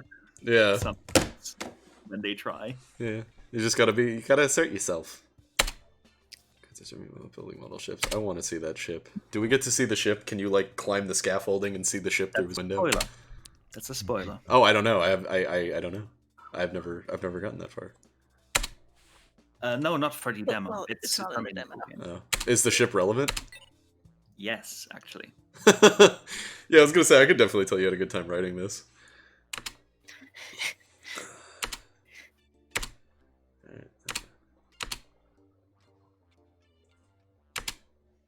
Yeah, it's so funny. I remember when I was playing this initially. I'm just real dumb. Aiden, here's the sad thing. You missed all the other neighbors by doing it this way. Oh, did I? Bummer.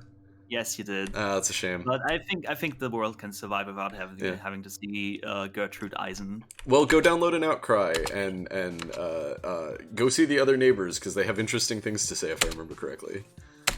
Yeah, both of them do. And one of them even includes a fun little like X button thing.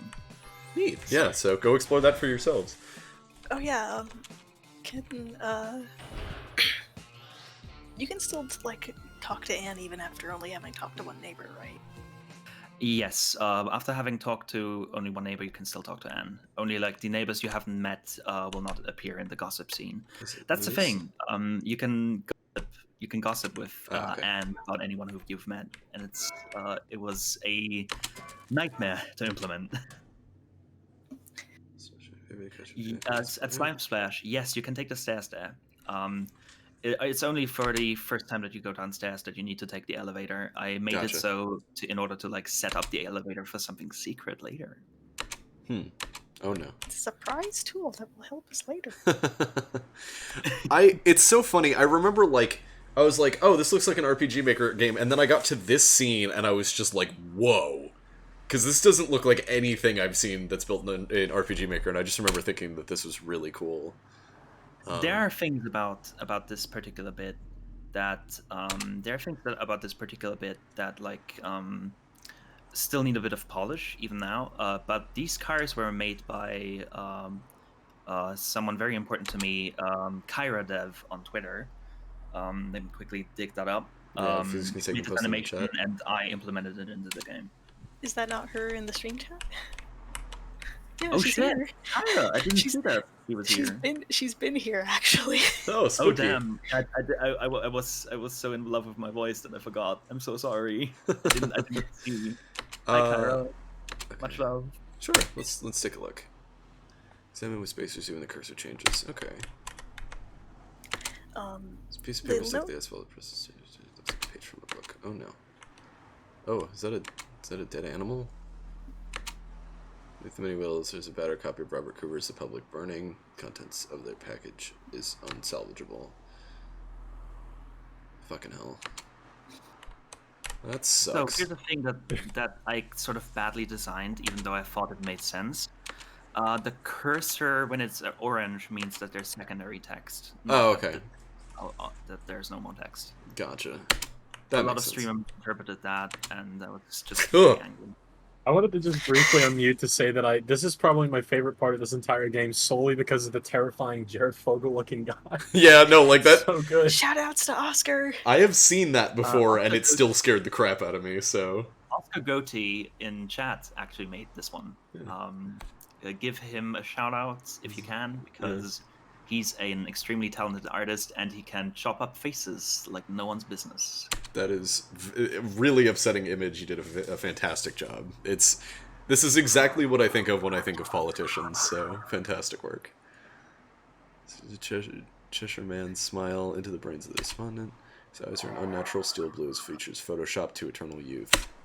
Oh, so that's supposed to be like contextually off-putting looking. It's not just like stylistic interpretation. That's kind of cool.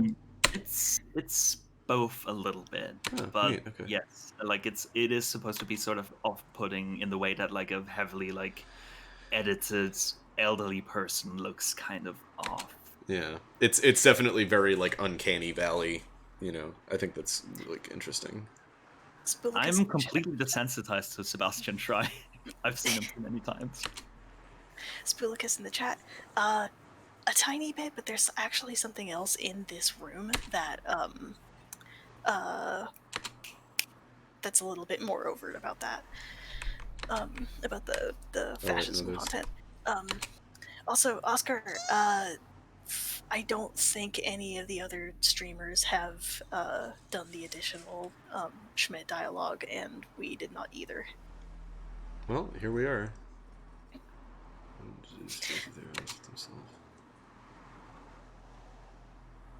God, you're upsetting. Oh, hold on. I feel like Thank you so much, Alyssa. I appreciate it a lot. Thank you. Yeah, I remember this scene specifically reminding me of this one, like, Crystal Castles song. For some reason, it just, like, really, like, hit me specifically. 2 years ago, the Unnamed had made a decision. Is this one of the content warning bits? This is one of the content warnings. Yeah, content warning for suicidal ideation and a suicide attempt. Yep. I was gonna say, I saw the screen go black and I'm like, oh, something's about to get real.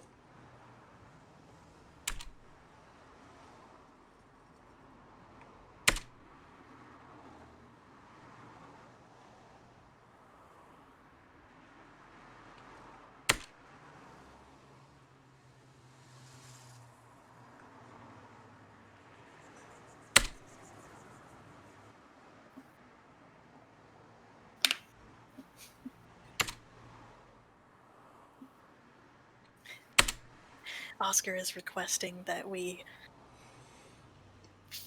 that people who play this demo bother Schmidt additionally. Yeah. I will definitely say I'm to some extent kind of leaving things open-ended a little bit just so that people can go in and like have their own experiences and go through the dialogue the way that they want to. And yeah, which is also the main reason why I didn't like say anything Yeah. when you accidentally skip the other neighbors. Yeah. Yeah, exactly. So like, you know, definitely go in and check this out because it's got a lot of cool secrets. Skip it at least for now. Content warning over? Yes, the content warning is over. Cool. Okay. Alright, I think that's all the dialogue out here, except for maybe... There is a lot more. Oh. A lot more. Well, okay. You got maybe half also of it. go up from this particular one. Go up from this particular one. Okay. Because there's one that also no one has seen that is, I feel, very important, and I need to make it more easily findable. Yeah. Alright, 1 second. Is it the sky? It's the sky.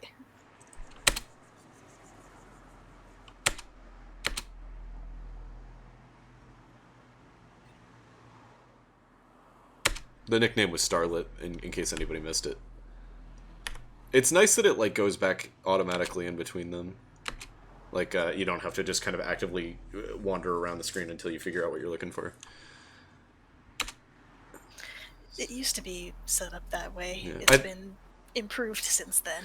Yeah, I was gonna say, I think that's how it was when I first playtested this, actually.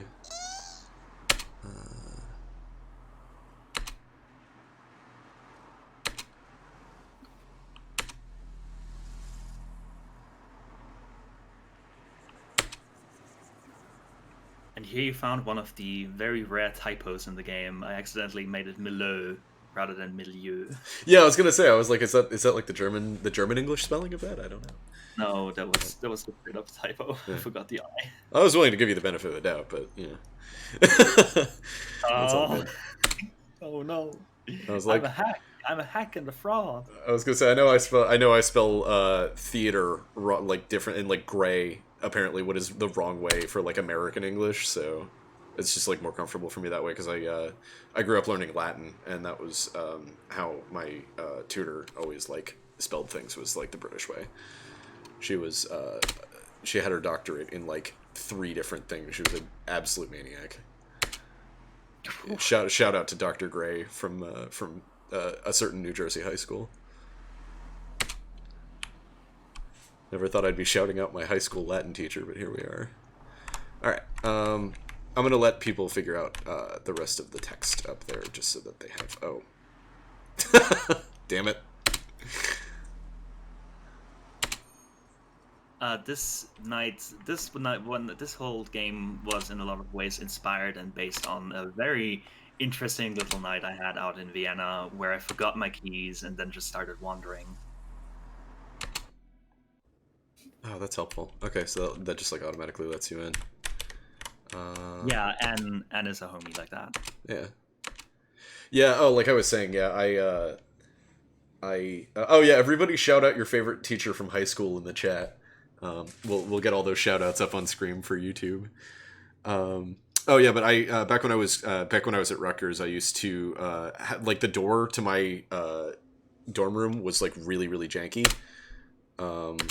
And hold on 1 second. And I used to like take showers, but the problem is like if you close the door too hard, it was one of those push locked, so it would just lock itself. So many times my roommate would be just starting his lecture, and I would be sitting in the hall in a towel, soaking wet, with no way to get into my dorm room. And I kept an extra key in my shower caddy to the point where it rusted. Anyway, yeah, that was just something that this game made me think about. This game makes me think about a lot of like really specific like moments in my life, so I think that's kind of interesting. I'm glad so many of y'all have a favorite high school teacher. That makes me really happy. Yeah, it's wonderful. Yeah. I like this like connection to the past. Yeah. It's another big thing for me with Outcry, like the way that the general situation, the zeitgeist, if you will, influences both the way the past is perceived and the way that the present is shaped. Yeah.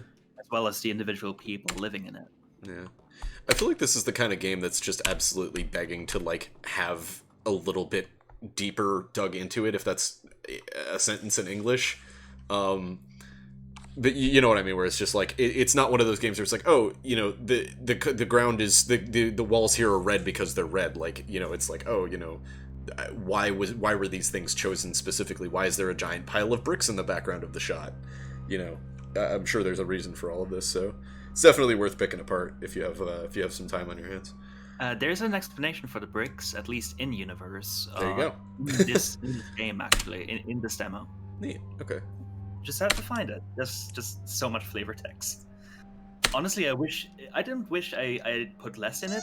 Wish I'd been able to put more flavor text in, so it would have been like perfectly consistent in its like furness. But it isn't quite, and I'm a little sad about that. Yeah. Oh, I remember thinking at some point that the cigarette, like smoking the cigarette, would decrement my health. I don't remember where I got that idea from, but I just thought it would be something really cool, where it's just like, oh, you know, you need these to like kind of set your brain straight, but every time you smoke one, it hurts you or something like that. I don't know if that was from this game or something else I was thinking of, but Yeah, there will be something about smokes in the course of the game, but yeah.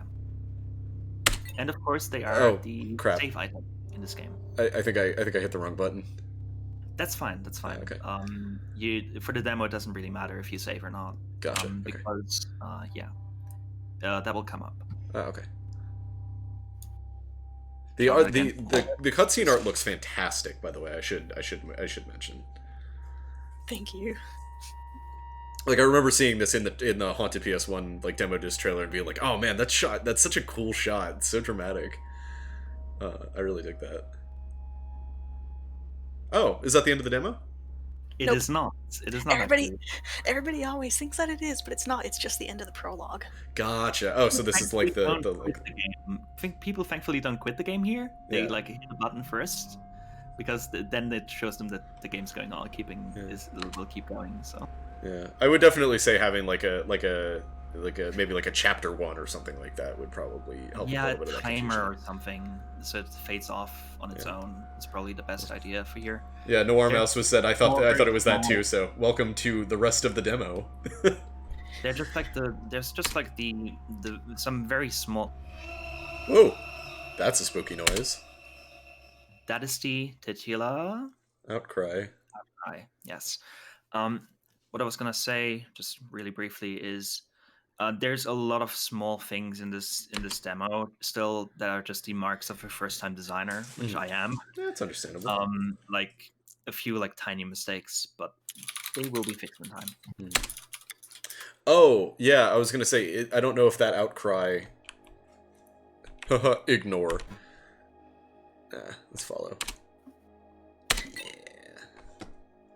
Ignore is unfortunately currently unavailable. It is on its own route. The illusion of choice. A lot of things happened that threw some plans out of whack, and so we weren't able to like implement it into the HPS1 demo. That's all right. I mean, that's kind of how it be. I was hoping to have Movement 1 ready for the demo because I made the game The Drowning Machine for the demo disc, and I wanted to have 4 out of the 6 parts ready for the demo, but like what I have planned for Reverie is like insanely complicated, and like it's probably going to be the same length of the other 3 combined. So I was like really hoping to have it ready for the demo, and I'm currently working on it, but it just like wasn't quite ready. So bummer. Anyway, something has burrowed itself deep in the unname's brain. A conviction, a steadiness. There is nothing more here. They should go talk to Anne. Oh, what do you mean there's nothing more here? There's a crow. Still bird perching on the brickwork. Its gaze is strangely piercing.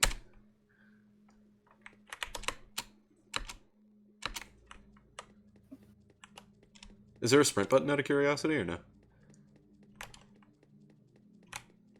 No. Sorry, what kind of button? Oh, I was wondering if there was a sprint function, but no, there's no fast running. Yeah, just keep things moving, but that's understandable. Not just yet. There will be fast running later in the game.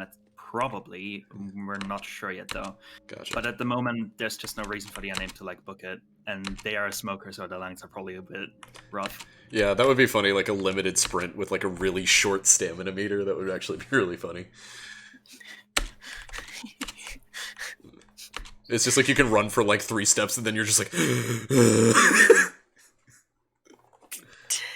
dunking on our poor protagonist, I see. Oh no, I used to be a smoker, so I know the feeling. Okay. What? Huh. Oh man, the crow. Here's a fun fact. This is not a crow. I will not say yet what kind of bird it is. Oh, I know what kind of bird it is. I know because context, but I'm not going to spoil it.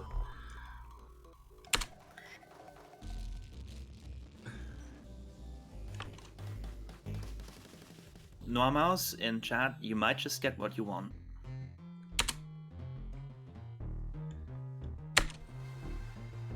Yeah, I do you want to talk about that at all?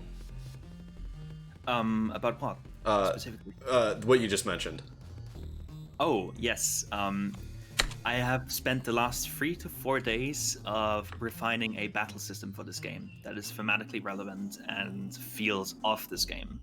Which is hard to do in RPG Maker 2003, but I'm managing it somehow. Yeah. So get hyped. There's some real cool stuff coming. Who does the sound design for this, by the way, out of curiosity? That would be Edge, as well as we have, I think, 2 musicians on this team, as well as one who isn't on the team anymore, but who's still like in good spirits and all that. Yeah. I'll quickly get the links. I have them all pulled up. Yeah, thank you. Because I remember specifically that I remember thinking when I heard this the first time that it sounded like it sounds like an angrier version of stuff by like Father 2006, if you know who that is. There's an album I was talking to Simi about the other day called White Death, that if y'all like kind of like ambient spooky stuff, it's a must listen. It's so good. A lot of the music in this prologue was actually made by Jacking Spooner, who I will also like put in the chat. I found there was an opening to commission him for tunes, and I took it when I had the chance. Mm-hmm. I definitely, I was gonna say there's a lot of individual elements to this game that are just really, really neat. Like, I mean, better in context, obviously, but it's like, there's a lot of really neat stuff to this game. I did, in fact, follow an Outcry on Twitter at QuinnKArt. At an Outcry game. Yeah, an Outcry game. An Outcry. The Git. Oh, bird has disappeared. Good, check the bricks again. Hey, there it is. Yeah, it just did. Oh, that's so cool. Ah, that's a bummer. Yeah, I remember that there was like a massive pile of again back when I was at Rutgers. This game just reminds me of my time at Rutgers for some reason, but there was a giant pile of construction equipment right in front of the dining hall that every single person hated. Brower Commons, for anybody who has ever been to Rutgers or like passed by, is barely edible. And I remember that there was like a long-standing joke that it was going to get the whole thing was going to get taken off its setting and pushed into the river, and we were very sad when that was not the case. But yeah, so this game just keeps reminding me of like weirdly specific things from like the last couple of years, so it's just interesting. And oh no. Oh no. Oh no. No! Kick that door down. Kick it down. They can't. Oh. They're too anxious. That's fair. Here come the birdies.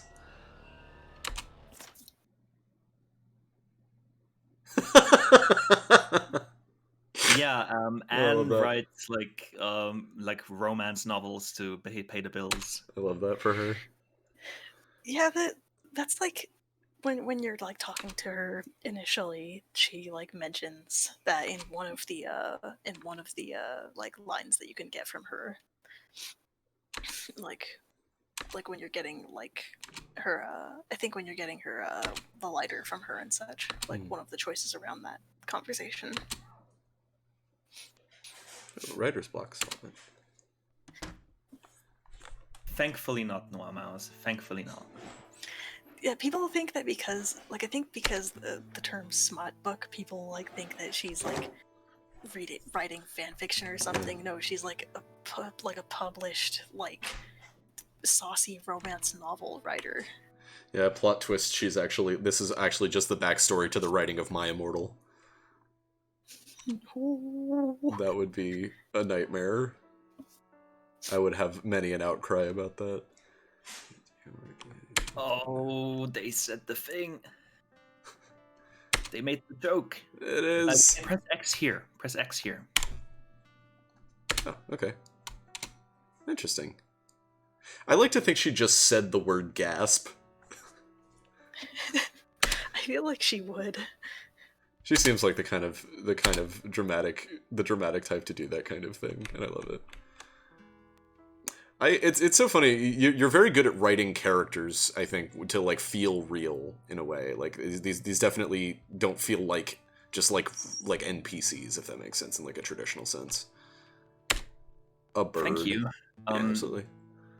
This is like my first foray into like proper like I guess published character writing. Funnily enough, it was before I usually like made these strange abstract like beings or like concepts that were characters, but now this is like the first one where I'm actually like putting character into the characters, I suppose.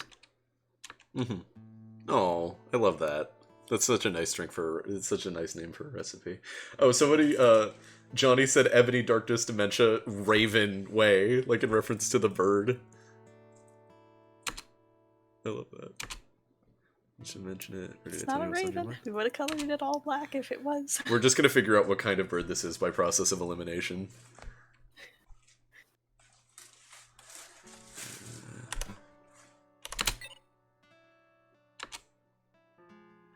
Yeah, it's a really important thing to like reach out to the people who, you know, who care about you and who you're able to like trust with the state of your mental health. I know for me personally, I spent a lot of time trying to like hide it from people.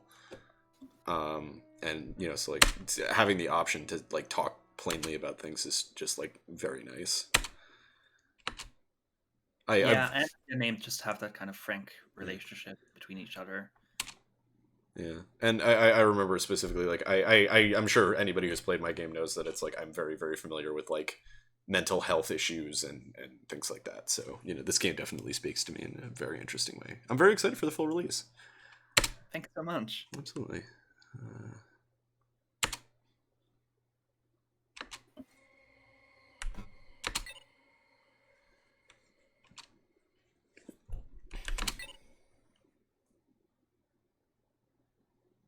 And then she tears her skin away to reveal that she was a bird the whole time. Oh no. Oh, that's right. You haven't seen that part of the game yet. Yeah, I have not. Wait, does she actually tear her skin off and turn into a bird? Did I just, like, completely guess that? Okay, darn. Never That would have been spooky.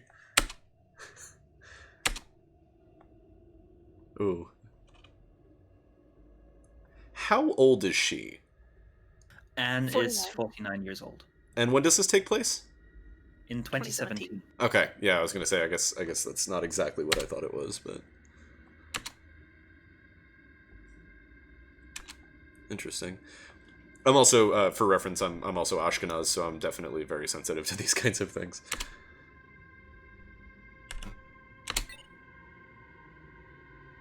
God, the sound design.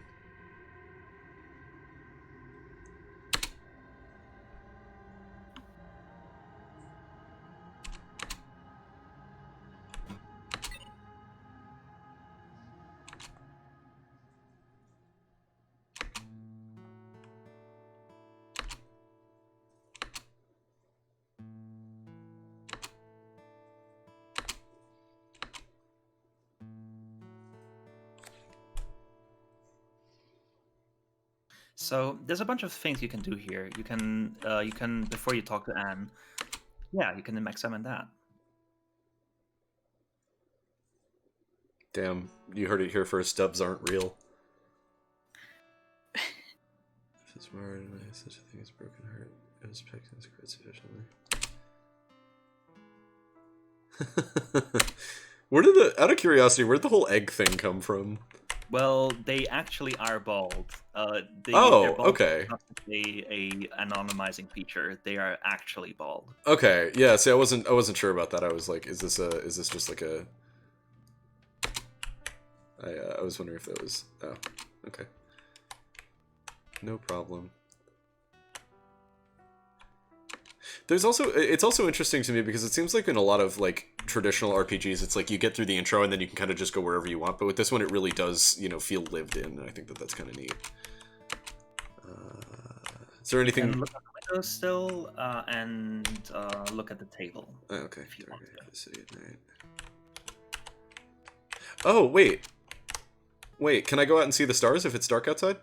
At the moment, not okay. yet. But is that a thing? That was one of the things that we had to cut because of time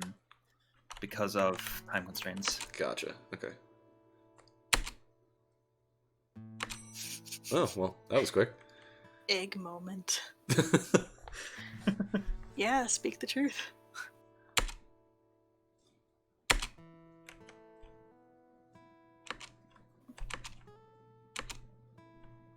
Yeah, why not? It's tasty. She made it with love. It's only polite. She very much did. Quinn, do you still have the like recipe for what that drink was that you came up with? That would be I such a haven't cool thing to assembled include. yet, but there is actually going to be a little cocktail book, at least that's planned for an Outcry at some point. Because one of my favorite games is Kentucky Route Zero. I like doing these little like supplementary material things for an Outcry. Yeah. There's already one out, which is called The Inexorably Real, and it's a poetry anthology of Anne's. Some poems from that are actually in the game, others are only in the anthology. Yeah, I honestly think that whole like recipe book thing would be a really cool like collectible that you can like find around the game like as an item. I remember I don't know if you've ever seen a show called what is it? It's something Danger 5. This is completely off topic, but there's a character in that show where every time a character dies on screen, they die in his arms and give him the recipe for a mixed drink. Oh, I know about that. It is so... And at the end of every episode, Hitler dives out of a window. Like, they're trying to hunt Hitler down, and he dives out of the window of a submarine at this point, but it's just, like, not acknowledged. It's a fantastic show. Anybody who hasn't watched it, I fully recommend it. It is very, very good. What was it called? Sorry, I completely zoned out. It's called Danger 5. Alright, thanks. I'll have a look. Yeah. If anybody likes, like, goofy, like, 80s, like... action movies and people punching dinosaurs and Hitler, I would definitely... Honestly, so good. I love the part where Johnny Hitler picks up 10 papers and he's just really angry at the screen, just clutching a piece of paper and shaking his head every time. It's so ridiculous. It's literally it's like sheer parody, and it is fantastic. The locksmith was a bird. Oh, that's not good. Oh. I'm quietly smiling, you just can't see it. I don't like where this is going.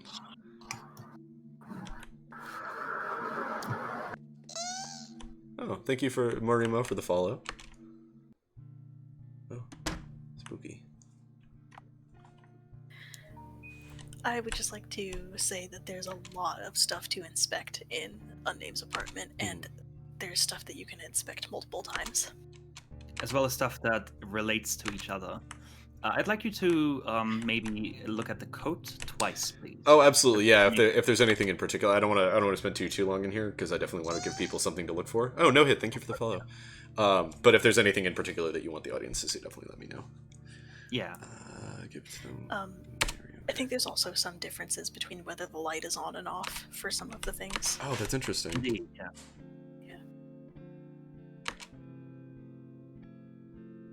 That's a quote from Off. Oh, I love that. If you like this kind of music, I would definitely recommend checking out Birthdays by Keaton Henson. It's an unbelievable album. It's actually one of the things that inspired my game. And a lot of it sounds a lot like this. Birthdays and Romantic Works are both fantastic for completely different reasons. Or alternatively, you just check out Hope Groveland, who made this music. Oh, absolutely. Yeah, that too. He's a wonderful friend, and he has an album out. Yeah, absolutely. Do that too. Post his particular link again. Yeah, please do. Yeah, I mean, I just like this was the thing it reminded me of. So perfect. He's really good.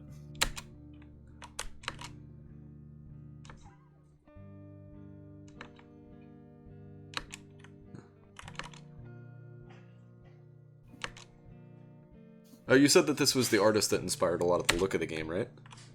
The playwright specifically that inspired its writing style, some of its presentation, and so on. Sweet, more cigarettes. Hell yeah.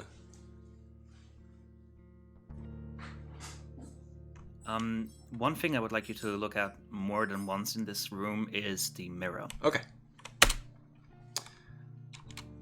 When you're done with that, I would like to request that you look at the couch more than once. Time to stare at things in my house for hours. Ooh.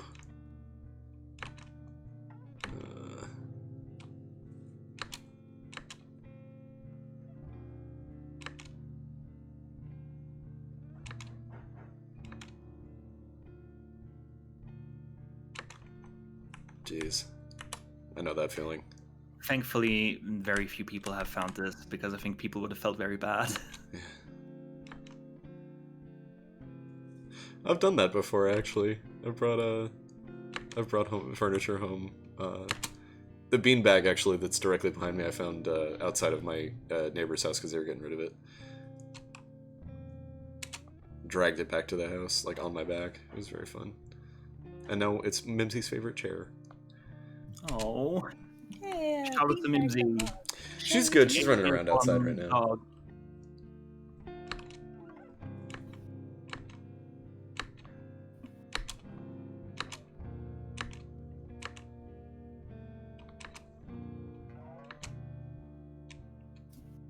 Damn.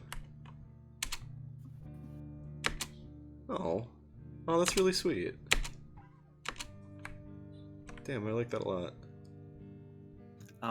That's pretty much all that we want you to examine. Whatever you examine now is up to you. Darn, no extra. Shucks. No strong There's feelings about fortunately no toilet secret. What? There's no poop puzzle like in Risu? Darn. No, unfortunately. I would say fortunately not. Yeah. Oh, thank you, Chris R. 200-202-22. That's a lot of numbers. Thank you, Chris R. for the follow. Yeah, dysphoria is a really hard thing to deal with. I'm non-binary for those who don't know. As am I. I honestly, that was the ending. I think that's one of the really neat things about Haunted PS1 as a community, is just how supportive folks are of, differing identities and, having an opportunity to, be around people who have, completely different experiences than you would otherwise.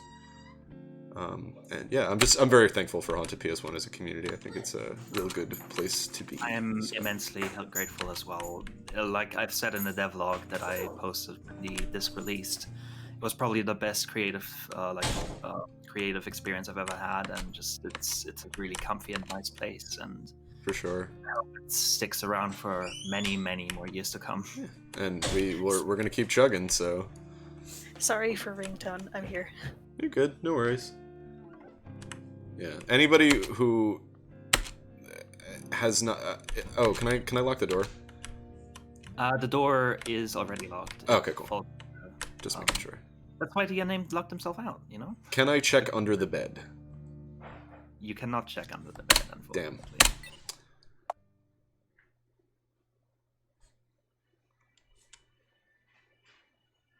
Oh, some spooky shit's about to happen, isn't it?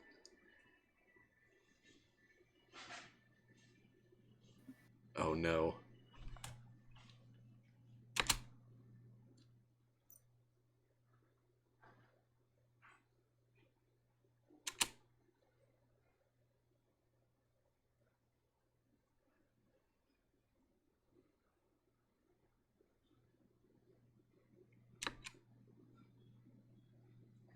Spooky. Yeah. And that is the end of the demo. So yeah, I just, a part of me can still not quite believe that this was accepted into the Haunted PS1 demo disc. It's been an honor and a huge confidence boost to have been accepted into it, and this game means a lot to me, and the people in HPS1 mean a lot to me. So I thank everyone for playing it. Mm-hmm.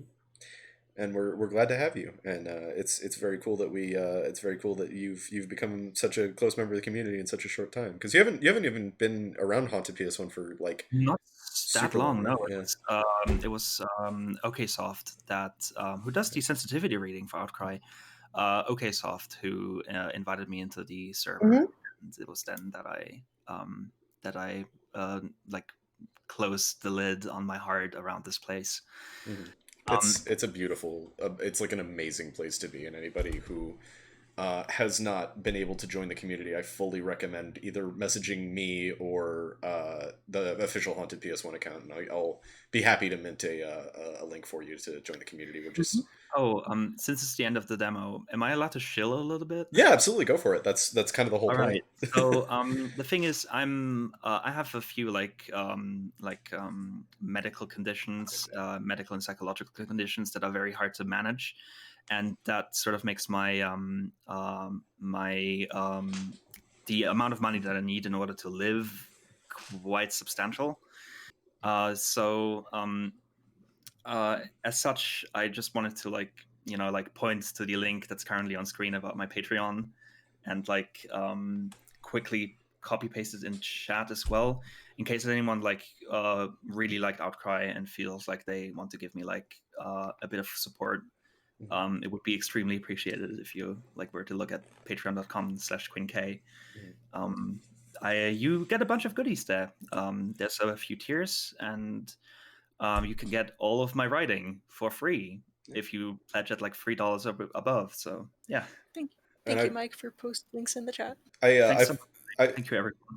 I fully recommend supporting Quinn. They wrote an incredible zine after playtesting my game, and 420 Bong Warrior, one love. Thank you for hosting us with 12 little haunties. We appreciate it. After playtesting my game, Quinn wrote an incredible zine in regards to their experience playing through my game, and I definitely recommend giving that a shot as well, on top of the support, because their writing is incredible, even outside of the context of video games, and I absolutely recommend it. So, all right, that was an Outcry, which is very, very good. What's going on with the disc? Oh, okay, there we go. Yeah, so thank you so much for coming on the show. We very much, I just knocked over my wine glass. We very much appreciate your presence, and you made a really cool thing, so glad to have you as part of the community. Thank you very much. I'm sorry it went on for a little bit. No, absolutely. You've been hearing me out, and yeah. Of course, that's what we're here for, It's a community effort, and the whole point of this particular set of streams was to kind of uplift the community and show off, who we are as developers and as a community, to kind of really give, light to things that might not have otherwise gotten that insight, which is also why I'm cutting them up for YouTube. So, all right, who is next? I believe we had Cam next, if Cam is ready. I'm always ready. Hey, there it is. It's actually it's 1 a.m. right now. Oh, right. Jeez, is that too late? Do you need to? No, it's good. I won't stay more, but I can stay a little bit. Yeah. Cool. All right. Well, it's all good. I will be. I am very, very scared to play this personally. It is one of the games that I remember testing and being like, nope. So I will try to make jokes along the way, so you will be less scared. Much appreciated. No, let's all mute and leave Aiden to just quiver in their chair. Absolutely, that is the idea. So calm. During the most tense moments, I need you to just be silent and not give a reason why. Absolutely. Yeah. Start whispering into the microphone super quietly. Don't count on me. I would just fall asleep. Just be like, yeah, whatever. I heard recently it's like a really amazing sounding audio of someone knocking on a door, in the distance, and if we could just get someone to play that during a really tense moment, just to freak Aiden out, I would be so happy. Yeah, I should preface this stream in general with I am I make horror games, but I am a gigantic weenie when it comes to actually scary things. So this should be an experience. We'll have fun here. Yeah, I just want to say real quick that I liked making this room and I liked the game. Good job, Com. Thank you, Bryce. Okay, I gotta go for a walk, so I'm gonna hop out. Thanks for having me. Yeah, absolutely, Cam. Thank you for coming. Again, I'm gonna hit the bathroom real quick before we get started. Cam, is your name and Twitter right on the screen? Wait, I'm gonna check. Yeah. Okay, I cool. think. If you want to double check that for me, I'll be right back. I gotta hit the bathroom. Yeah, it's all good. All right, cool. Everybody So it unmute and shitpost for a minute. I gotta pee. Yeah. All So here's what I have to shitpost. If I could get everyone to type in hello in the chat. There we go. That'll get them. Yeah, everybody say hello to the Can I- ghouls in your house. I don't want to do that. You did it though. So Did You it, can yeah. show yourself, could thank you. Yeah. Yes, they're doing it. Yes. We get a Genius. Micah, the viewer counts are growing so fast. The hello post is genius. It's happening. It's completely Hello. shaking the fucking infrastructure of Twitch itself. This is too much power. I don't like this. Yeah, crispy. Yeah, crispy. Yeah, I can crispy. feel it coursing through my veins. Now No. take goodbye and leave. Don't No. Oh, you actually. did. Too late. Everybody, Stop. leave the stream right now. Run away. 69. 69 No. viewers. Yo, it's a funny Oh, number. we do have 69. Yo. That's a cool number. Yo. Can I get some You gotta 69s fucking in the chat now? 69 in the Can we get nice? Oh. Also, Nice. Please If I'm not type in your mistaken- favorite sexual position in chat. No, Just no, kidding. Do not do stop that. 65. Immediate TOS violation. Yeah, that's it, yeah. Aiden gets back. Stop What it, the fuck Minnie. do you guys do? Aiden is Comes already back back from and he is screen fearful as to what he has discovered. We lost 4 viewers by doing that. I almost got the stream put up. Okay. Oh my god, yeah, we really did lose him. Okay. Oh man. Can't Thank take you. the big number. Absolutely. I think that's because Jax didn't stop us. Yeah, absolutely. Blame We Jax. can't take the funny Everybody- number. Yeah, it's I on came hold. in here specifically to stop you, Yes. but I just didn't arrive in time. Somebody I server took mute that Jax. one. Also, I checked Twitter while I was in the bathroom, and oh my god, I am like 7 followers away from 1,000, which is what I wanted to hit by the end of the year. So, Okay. thank you, We'll get Demo you Disc. 2,000 by the Congrats. end of the stream. Oh, If you're that would not be already awesome. following host Aiden Cushing at Rabbit Run Dev, you should go and be following host Aiden Cushing at Rabbit Run Dev on screen right now. Thank you, Micah. I appreciate it. I'm I'm always here for my homies. Okay, honestly, I'm gonna even just being able to hit it by my birthday on the 11th would be really cool. But yeah, no, I mean it's not like it's just a number. But I always insist that like I gotta turn it down a teeny tiny bit. Well, we're going to get you to 1,000 before the end of the stream. I would- right? Yeah, I would maybe- cry. Maybe actually 2,000. That would if I get to 2,000 by the end of the stream, I will 2,000 by the end of the stream. I All we will- need is 1,000. Let's go. I will do face cam next time, and I will be shirtless, and it will be terrible. So do not follow me on Twitter. I'm gonna go ahead and buy you some followers right now. so- Absolutely. Yeah, I was gonna say bot me. Oh, the camera shake. Oh, this is already spooky. I remember playing like I think I said this earlier, but I played like 5 minutes of this while I was doing curation, and I immediately remember like almost crapping my. Oh, the jitter text. Oh. The game's 5 minutes long, so you probably were almost at the end. I guess.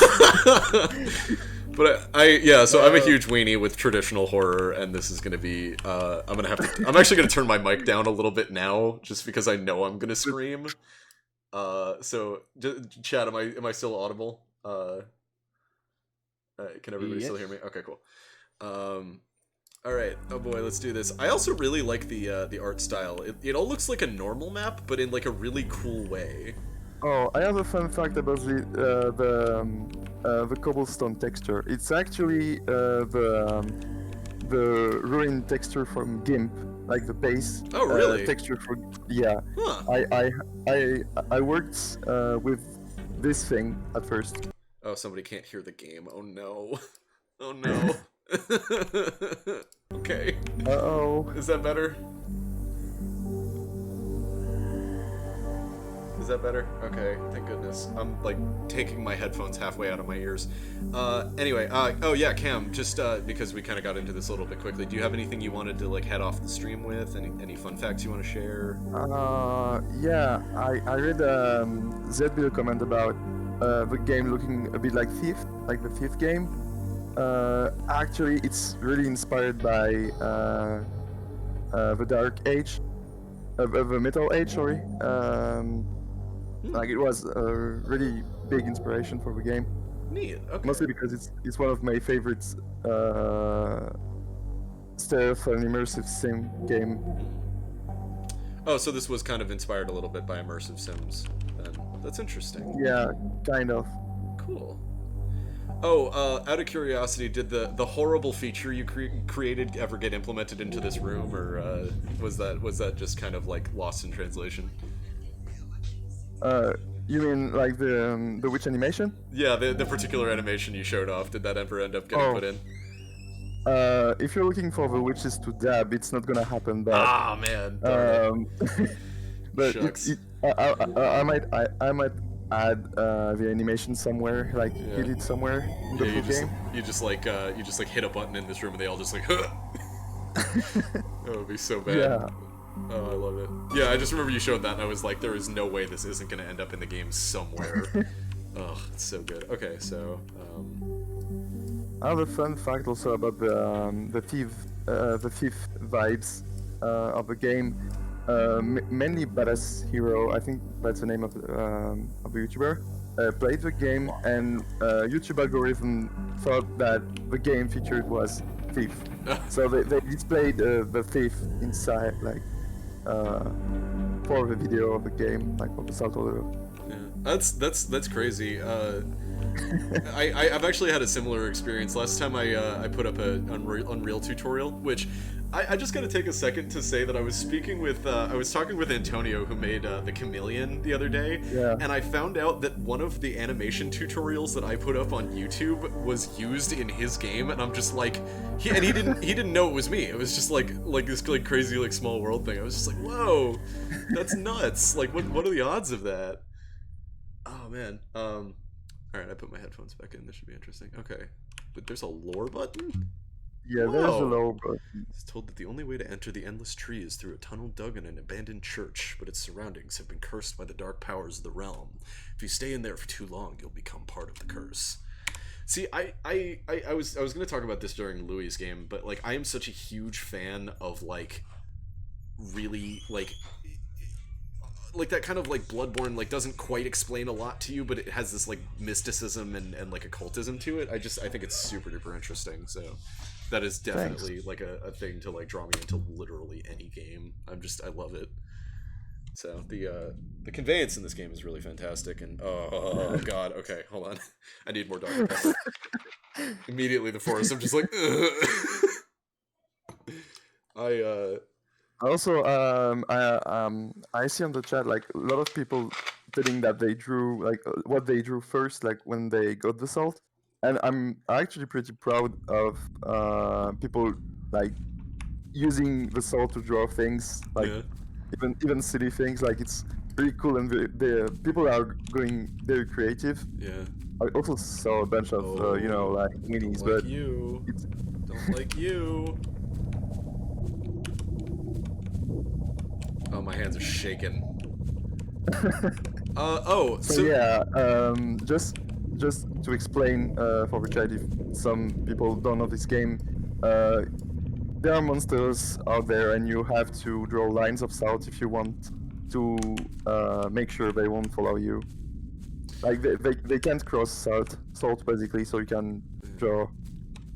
But you have a limited amount of salt, so you have to use it wisely. Yeah. Out of curiosity, was the intent to draw circles around them to keep them in place? Well, not really, because it uses a lot of salt. But I saw a lot of people doing that. Oh wait, if you go on the left, no, wait,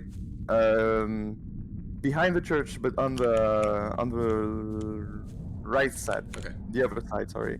Gotcha. There's a secret. Oh, neat. It's a very small secret, but if you watch the ruins in the distance, like... Wait, no, I got rid of all my things. Oh, there it is. Hey, there he is. Yeah. Oh, Jesus!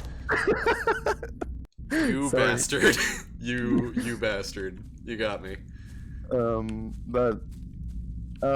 Yeah. I don't remember what I was saying.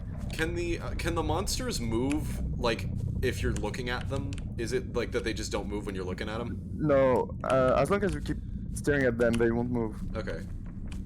Haha, suck it. But there are several of them, so you can eventually you will end up not being able to look all of them at the same time. Okay.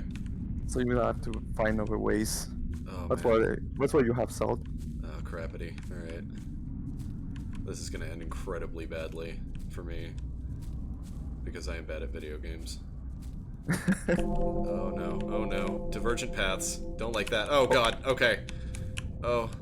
Oh, I hate you also, so much, Cam. I hate you so much, dude. Oh, thanks, I guess. No, in a good way. This game is fantastic. I also kind of said the same thing because I made her scream the first time she played. Can they... Oh, yeah, sure can. Damn it. Yeah, yeah, as long as there is an opening, they're gonna cross. Damn it. Shit. What? You dickhead. You absolute monster. Oh, and there's another one that's coming after me. Ugh. Screw it. Yeah. I hate you so much. Not you, I'm talking Behind about that. God! Ugh! Oh, I don't even know that I'm gonna be able to get through this, honestly. Yeah, Noir Mouse is saying that it looks a lot like, you know, the SCP 173, I think. And actually, yeah. The main reference for this is actually Sotiris from Lost in Vivo. Oh yeah, I loved Lost in Vivo. I really enjoyed that game a lot. I thought it was super cool. The whole game is genius, but this part with Sotiris was really, I think, the part that was freaking me the most, because I'm like terrified by things that move only when you don't look at them. Yeah. Like it's. I think I actually remember you talking about this in voice chat one day, but you were talking about like the fact that like you could like barely get through this while you were testing it. Right? Yeah, it was super hard for me. Okay, there we go. God! Oh, I am so bad at this. The noises are so disconcerting, honestly. Ugh, God, this game creeps me out. Very, very good job, needless to say. Thanks. Okay. There are actually a few ways, like different techniques if you want to go through, and that's always kind of funny to see how people actually solve the puzzle. Yeah. Because it's kind of a puzzle in a way, you know, like trying to manage like the amount of salt and stuff. Yeah, for sure. And I'm assuming there's like no range on, there's no like upper range on the how far the monsters can see you from, right? Well, actually there is, but it's quite big. Oh, okay, okay. Gotcha. That makes sense. Alright. Alright. Shit. I remember there's another one somewhere.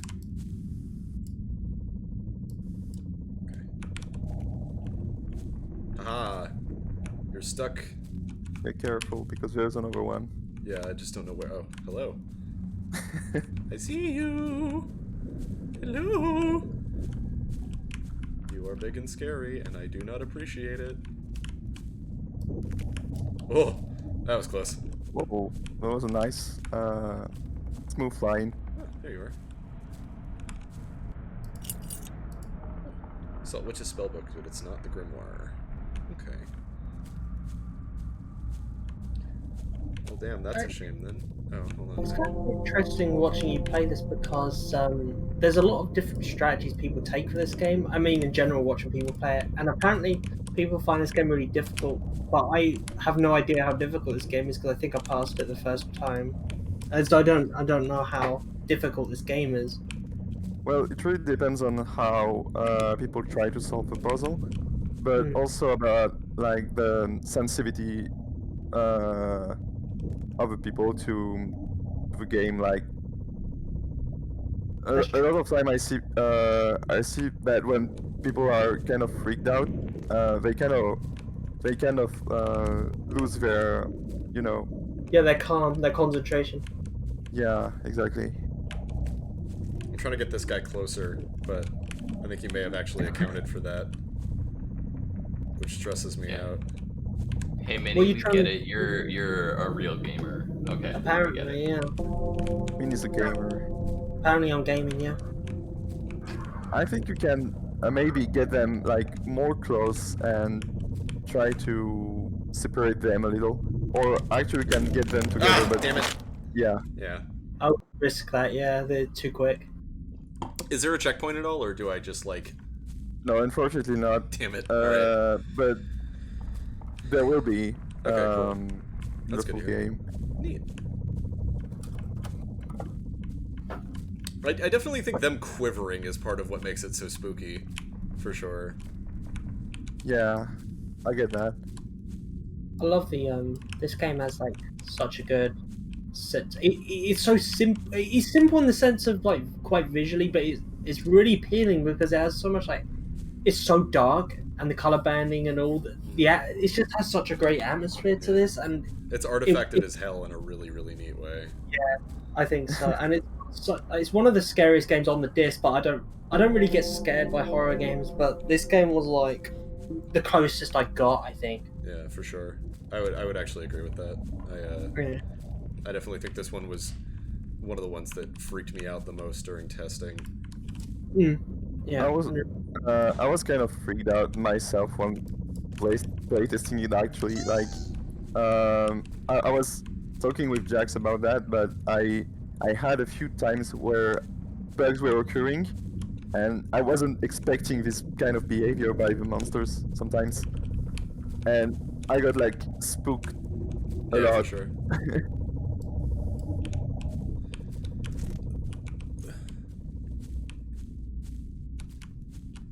Yeah, when I was this was I can't remember if this was on my list or if I just play tested it because I just wanted to play it. But basically, like this was one of the few games that I didn't find any real problems with. Like, it had no bugs I could find. It had some like quality of life improvements, but it's so polished. Even when it was like in testing, it was really like admirable, honestly.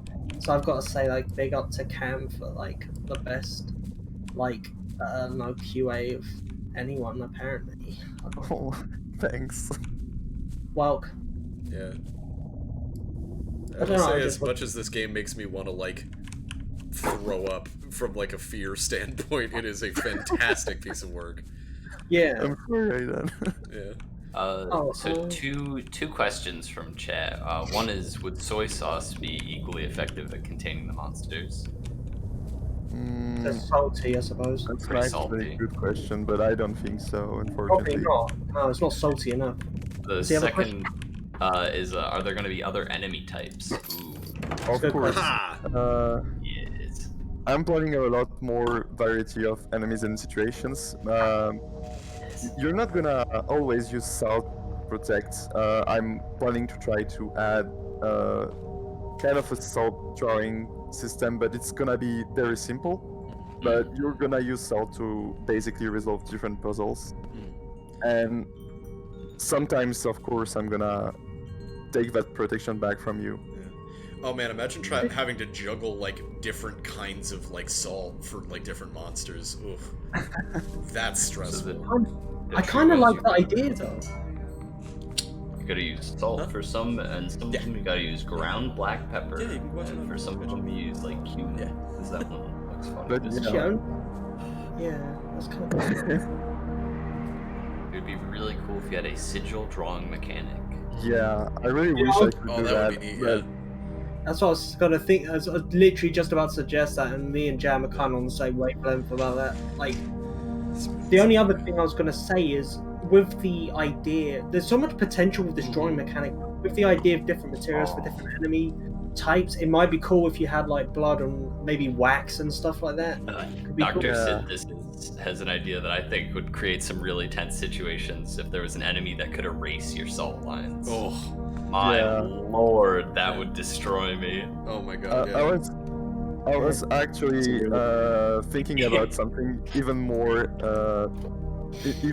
evil. I was thinking that maybe at some point it would start raining, and the salt would Oh have man. Oh, so good. No, That's a good idea. Cam, that is so That's good. a little teasing on what I'm planning to do, but I have a lot of spooks I want to make, That's sick. and it's gonna dive deeper inside the Wiccan and witchcraft lore. Oh man, Yes. if you, I'm a practicing pagan. If you ever need like reference or anything, I'd be more than happy to help you out with that. Oh yeah, regarding the whole rain thing with the salt, you could even have like areas that are like busted up buildings, so there's like holes Yeah, where it's like certain parts you can put down salt with no problem, but other times it'll like eat away at it. Exactly. Oh man, dude, this is It's already in my plans. yeah. That I'm idea loving is this. it's so genius because you don't even need to tell the player when it rains, the salt will go away. They'll just see the rain and just think, Yeah. like basically, and that's just going to be amazing. Yeah, It's a rule of nature. I think that this game is like, there's just so many like thousands of directions you can go with it, and I'm really, really excited to see what you end up doing. So Yeah, this is I definitely am what to keep your eye on. Order is one of the main games on the disc that I would properly call innovative. Yeah. Deserves so much, and Calm, you are wonderful. Yeah. It does a new and cool thing of the like whole defensive horror thing where like Amnesia, you can't defend, you can't like do anything. You just have to run away, hide or whatever. But with this, it's like you're actively playing defensively somehow. It's really that's true. That's great. Yeah, Defensive you literally offense, you build your own defenses, and that's what appeals everyone. It's because you can run, but it's because these are so dangerous. You kind of have to protect yourself, and I think that's really appealing. Anyway, yeah, Cam, closing remarks. Anything you want to share with the audience? Bring up Twitter, itch, anything? Please insert more witchcraft things inside your games. Yes. It's important. And also, please follow Autumn aka Sliverpunk, because they're making like tons of cool experimental things based on witchcraft and stuff, and it's very cool. And please follow them. Can we drop on? I'm gonna drop their ads in the chat if that's okay. Yeah, Minnie just dropped it. Thank you. Follow nice. That's Sliverpunk. Autumn's But shout out. yeah, Autumn does really we need cool more. stuff. We need more game dev, which is Yes. Yeah, I agree. I agree. Yeah, More paganism. Yay, more pagans. more paganism. And also thanks everyone for your nice comments and feedback. It's always helping a lot. Absolutely. And I yeah, have to get going right now because it's getting really late and I'm very exhausted. But Yeah, that's okay. much love to all of you. Thanks so much for having me on this. Every single person in this call and outside of this call is amazing. And thank you so much. For sure. Have a nice night, Quinn. And Thank you, Quinn. bye bye, Queen. All right, yeah. So cool. That was the Salt Order, which is I would say one of the if not the scariest game on the disc, especially out of the ones that I've played. Good lord. So I'm just gonna go through your credits real quick. And like also just visually, it's so it's nice. super neat, Yeah. All That's right. right. I liked making the room for it so much because the visual style in it is so fucking good. I just want to scoop up the game and I just want to eat it. That's what I think about it. What the fuck? I want to exist inside the Salt Order. I think it'd be very cozy and cool. Until you get your neck snapped by a big living tree. I actually love this rain idea quite a lot. I'm thinking about it, and like, there's so much potential with this. And it's Yeah, kind of much exciting. potential. Yeah. Real cool. Okay, so next would be Johnny is here. I believe Sai is still asleep. Nathan, if you want to let He's on. I've been letting him know. Yeah. Okay, so I'll ping him. Johnny, do you want to go next? Do you want to? Sure. Or Nathan? Well, Nathan's in the UK, and I know it's getting kind of late there. Do we want to? No, you can go first. I'm good. Alrighty. I'm good. Peeb it up. Peeb. This is exactly the thing I was worried about. And it's already started happening. Can we get a boner in chat? Oh wait, can we do that? No, That's Yeah, can we get some boners in chat? Stop! No. Stop! Oh my Get god. put off. I Stream swear to ends. Christ, every stream I've gone on where someone's playing the game, it's just boner, boner, boner, boner, boner in chat for like 5 hours, and I'm like, I'm losing my mind. Help. Can we get some original I jokes know, out? and I told you, I knew when I shouldn't have done it. I shouldn't have listened to you when you suggested it. I like What have I even done? after. Like some Oh, people no. do multiple streams of the disc, Johnny and put like day Johnny 3, Put- people will still be going. Whenever they see the P room, they'll just go boner, boner, and Can we it get makes me on the so full happy. game? On the full game, can we get like an achievement for like the most boners? You know, like Yeah, we'll complete have the game with like leaderboards. 10,000 boners. Yes, You the know, boner. I'll have a leaderboard system that counteracts. Yeah, like a keeps in mind leaderboard. how many times you've done it. You gotta do the boner board. Holy shit. Yeah, that would Whoever be cool. reaches 69,000 boners Oh, yeah, first gets the golden Peeb. I did want to credit something that isn't actually credited in game. It's kind of important. So the actual demo disc cover for the game was made by big beautiful Bryce Brewer himself, who's in chat right now. Yeah. But yeah, look at that beautiful Y2K type style. Just want to show some Oh, it's so appreciation good. since I don't think it gets enough credit. Yeah, it's really Thank you, good. I buddy. love the cover. The cover's I had so a good. very fun time making that. Yeah. Someone I was watching thought the game was going to be water based, Oh like my entirely, just off the Yeah. title. Just off that. It's I awesome. wish. Be refreshing. When are we getting the Peeb water levels that we so desperately crave? Yes. Oh, trust me, I've got some ideas. I've been having some new ideas. Oh, absolutely. Oh, Johnny's got new ideas. Johnny is filled with ideas. Let me just say. They're actually Yeah, my true. ideas. I'm really the Peeb ideas guy. If you. I'm think actually about starting a skeptic YouTube channel. I think you guys are gonna like it. it. No, don't say that. Was the So- I've got a question. I love Was the Bryce was the image. cover was the cover made in Bryce 7? Like for the Yeah. Okay, cool. To my knowledge, yes. That's awesome. Made by Bryce and Bryce, am I right? Oh. All right. Alright. So I don't mean to brag, but I am something of a Peeb expert at this point. I have played through it a number of times. Yeah. Thank the Lord. For those of you who weren't around last week, I will say that we had a great stream. I'm really bummed that we ended up losing the VOD because we literally made this Twitch account like 5 minutes before we started. So I didn't get a chance to click on that little thing that like saves your broadcast. So we did not have a VOD from that first broadcast. We did Echo Stasis, we did Risu, we did Peeb, and a couple others. So we're going to be redoing those in the coming weeks, just so that it's not like the same stream from last time. But yeah, so Boner. of course. Oh, gee. Here we Zeeble, go. of course I Boner. know. Boner. Of course I know. So yeah, welcome to Peeb's Adventure. We have Johnny here on the stream, creator of Peeb's Adventure. Ooh. Jonathan, is there anything that you would like to start out the stream with?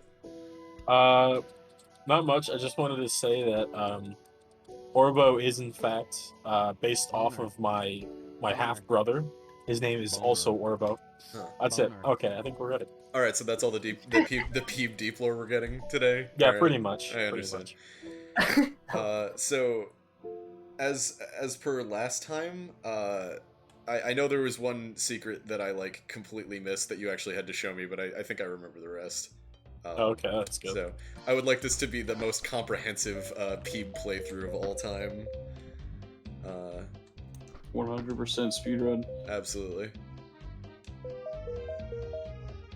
I know. I think I brought this up last time, but I genuinely am like, I think traversal is one of the like most essential elements for me in like a game that I'm playing for fun. And I really dig grappling hooks like this. I think that they're so much fun. So that was just like something that struck me like right off the bat. You should. Glad you like it. I thought we were doing 100%. You did get the witch's hat, yeah. Well, I was gonna say was yeah, the grapple hook thing was an interesting one. I wanted to avoid making it feel like the traditional like constraint based grapples where typically it's very, I don't know, those are good because they feel more realistic, but at the same time they have something slow to them, like more methodical. And I wanted to try to make it feel like a rubber band, like Peach just like a little toy on somebody's desk being flung around. And I think that that's one of the really cool things about it is that like I know exactly what you're talking about with games like Darksiders where it's like you have like a grappling hook or like Legend of Zelda. Oh, there he is, the Monkey King. But yeah, I remember like specifically when I've been playing through games where it's like you have specific grapple points. It's like, oh, okay, this is like a pre-assigned like arc to the swing, and it's just like it doesn't have the same kind of satisfaction to it as something like this, where it's like, you know, you can just go wherever and do whatever. And I think that that's one of the things that the game really has going for it. I'm gonna see if I can do this again because it's really, it's very difficult for me for whatever particular reason. There was some interesting feedback about the difficulty with grappling, and by that I mean people like more safety features to make it a little easier to work with if people are having a hard time. Yeah. Brogan, in fact, suggested an interesting one with the ability to jump from grapple. Yeah. I'm still thinking about that because I think I have a way it could be done without it breaking the game. Because my initial concern is that it was going to cause technical issues, but man, so close. We'll have to see. Oh. You should make grappling more difficult. Like, you should make the grappling cursor wiggle around instead of just staying where you're aiming. And, yeah, just have like grapple. How the amount of length you have to grapple. Escape. I think you should add manual reloading to the grapple system. So yes. Oh, We will be giving Peeb a gun in the next update. I promise you this much. I remember finding this last time. This is actually the sticker that I made as a temporary art asset for the itch.io covers for the demo disc games. And who's this saucy fellow? Let's see if anything happens here. Oh, what's going on? What's going on here? There's a lot happening on my screen. Oh man. Welcome. Welcome to the spooky zone. Dead. It's a dead person that you're looking at. There he is. It's a real human skeleton, y'all. It's so freaking scary. Oh yeah, I didn't want to clarify something that by now should be obvious, but I didn't realize this was going to be an issue until later. That giant skull, like the low poly scully model, was also made by Bryce. For some reason, I've noticed comments where people seem to think it came from Peeb. Like somebody was watching, say, footage of a secret game from this demo disc, and they saw Scully and were like, "Is that the skeleton from Peeb?" And that is the worst feeling I've ever felt. That it's actively consuming things like that. That's just atrocious. Peeb is so famous at this point that like other things are like made afterwards or beforehand are being attributed to him. He was retroactively destroying the community. Yeah, haunted Peeb S1. Yeah, oh god. Credits for the Scully character go almost entirely to Amos. Oh yeah, that's another thing. Who's a maniac. Amos is the one who created the original character and is also the person who voices Scully, and Scully is basically the mascot for HPS1, though I'm sure many people here probably know that. Oh god, I think it's a little early to be doing that. Oh no. I completely forgot about this. This is the scariest thing. Oh jeez, yeah. Oh, I love it. You want to give some context here, Johnny, or just want to let this sit? Yeah, I was just about to say, this has got a very bizarre backstory. So internally this is referred to as SCN_Jet's Hell Maze, and it's because a friend of ours named Jet took a photo of himself with just doing the most grotesque face possible in like dark, and he was bright pink, and he just kept posting. He would just post it to like break conversations up. We would be talking about something serious, and then this pink little freak would pop up in chat, and everyone would just go silent, stare at it in like revelry. Oh god! And he kept doing it so much that I decided to put it in Peeb just to be like, fuck you. If someone plays this game, I'm going to tell every single streamer I see how to get to this room. And so far I have. So several thousand people in that room. Yeah, fuck you, Jet. Fuck you, Jet. Fuck you. Oh yeah, and it's also a shortcut to the corrupted title screen, which has Peeb do a funny special boner sound on it. There you go. Oh, nice. Whoa. So yeah, Aiden, you forgot to get the witch hat. Yeah. First of all, you forgot. I don't know how to get the witch hat. I've been seeing people with it. It's on top of the spawn. You have. That's what I thought. Okay, I was like, I know there's got to be something up here. That makes perfect sense. I usually avoid telling streamers how to get it only because it can be kind of difficult for some people to do. So I didn't want it to be like something that people spend like 10 minutes trying to grapple up there just for a hat. But yeah, I remember back when DreadX Collection 2 came out, which I made a game for called the Diving Bell along with a couple other folks from Haunted PS1. one. Shout out to Cody, Zach, and Connor. But we put a thing in the game where I woke up from a nightmare one day and I was like, what if there was soap you could eat? And yeah. so we put an edible bar of soap in the sea base. I'm just gonna die. We put an edible bar of soap in each day of the game because it's structured into like 3 days, and I'm just gonna I'm gonna spend an hour on this, the thing that you didn't want to happen. I did play the diving bell, and I found every soap except for the last one. Is there something that happens when you find them all? No, just personal satisfaction, but there was a streamer named Ptolemeo, I don't know exactly how to pronounce it, but he spent 4 hours looking for the last bar of soap on stream. Oh, he spent 4 hours looking for it, and it was just, it made my day. Like, the fact that he was this committed, and he got so mad. Like, I felt so bad for this dude. Is there a suggested way to get the witch's hat, or am I just... So it's easier on mouse, but generally speaking, you're meant to grapple up to the top, swing out, turn around as fast as you can, and then shoot a grapple towards the top of the peak. But you have to swing out from the top first. So you have the height I to see do what it. you're saying. Okay. It might be easier on a higher controller sensitivity, but honest to God, I don't know. I hit it at like a diagonal from the inside, almost like a horizontal, and I swing off of one of the corners outwards. Yeah, that's a good way to do it too. I can turn You may have a difficulty working with the options menu because you're using a non-registered controller that isn't like an actual Xbox thing, so it has a hard time identifying that you have controller active. Yeah. You may want to use your mouse for this if necessary. Yes, Peeb. You were there. It was the other. Oh, never mind. I'm sorry. That was the audio link. All right, 12 times 7 sensitivity. Let's do this. Hope it works. Yeah, here's hoping. Best of luck. There we go. Oh, actually, that's probably going to be way more comfortable. Ah, come on. Ah, come on.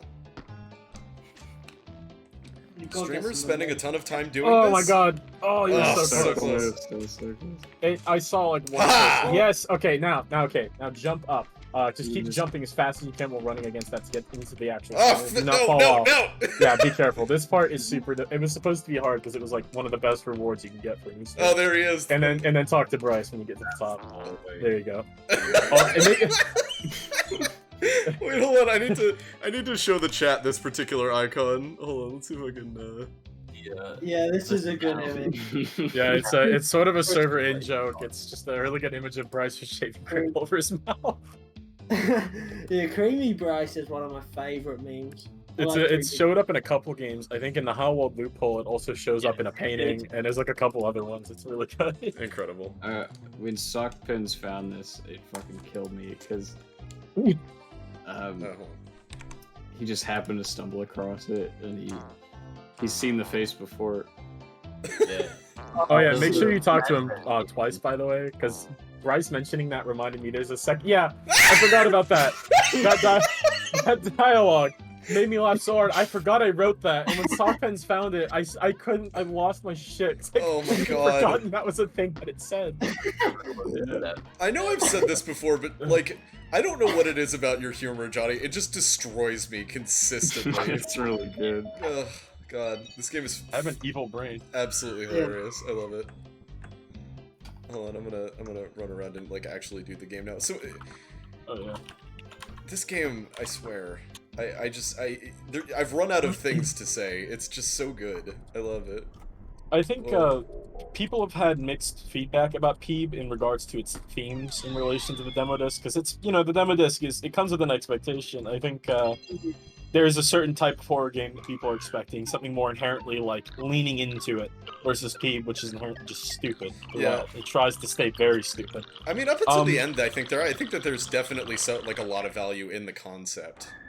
Well, I was gonna say that the horror elements are something that are trickled in further and further and get more intense as the game goes on. But fortunately, in the demo, it's hard to really get a feel for that. There's only a couple parts where you really understand it, like the secret areas and stuff. Yeah, for sure. I think the one secret area that nobody is finding is the one that really gives it away that this is gonna get a lot spookier. Is this the one that I've seen? You mean the red key zone? No, I mean the go outside of the fence zone. Oh. Yeah. Is this something you'd like to show was. It's no. It's later on. It's later on. It's towards the end of the game. Yeah, please point that out to me because I'd love to have that as like. I'd love I'll to feature that. show you because I guess it's kind of no one really ever knows about it. It's very it's unfinished, which is why I usually avoid telling people about Exclusive content here on the HAUNTYCAST. Johnny, is this a version? Did you update the version? Is this the version with the haunted drawing in it? Oh yes, it is. Maybe that's something Aiden. Actually, no. I say that. I take it back. I don't know if Bryce updated the most recent build of this onto this because that was a part of the boner fix build, which was like very recent. When was that? I love that that's the name. It was like a couple. It was like a couple days ago or so. I mean, if you. Oh yeah, Johnny. Do you want to go into this at all? By the way. I will. Also, Bryce, I do apologize. I felt like bad about DMing you, so I thought I'd just use the timesheet and not say anything. Oh, okay. It's entirely my fault. Yeah, so that painting on the wall is another. A lot of these paintings are in jokes, and it's difficult to explain. The middle one I'll just explain because the other ones would take too long. There's an image of me that was face-apped bald, and then a bunch of filters were added to it, and it is the most ghastly image. So I use it as an Easter egg in games now. And it's called Jonathan Bald, spelled wrong intentionally. Can somebody DM it to me real quick? I'll put it like really small in the corner of the screen for the rest of the. Yeah, I'll send you Jonathan Bald. Thank you. I have it saved in my computer somewhere just because I look at it sometimes when I'm sad.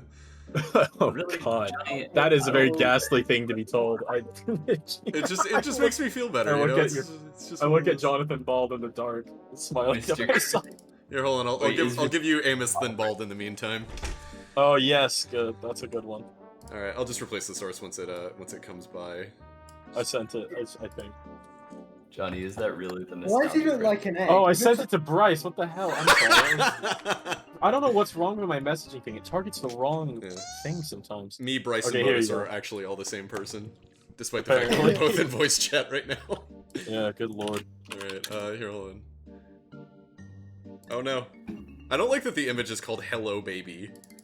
Oh yeah, it was because on my it used to be my Steam profile. Actually, I think it is now, but my description just said "Hello, baby." So for those unaware, this is Jonathan Ball. Yeah, he's very happy to see you. That's the entire joke. It's just Johnny's face. Lord, he's so beautiful. He's gonna go. What's up? Yeah, put a tiny Jonathan Bald like really low on the screen. You can't see it. There you go. Beautiful. Wait. Can you put tiny Jonathan Bald over Haunty's face? Oh yeah, that would make more sense. You know what's funny you say that because there was originally an Easter egg that had that in the game that was taken out where it was taunting Jonathan Bald's face, but I'm pushing the Peeb update.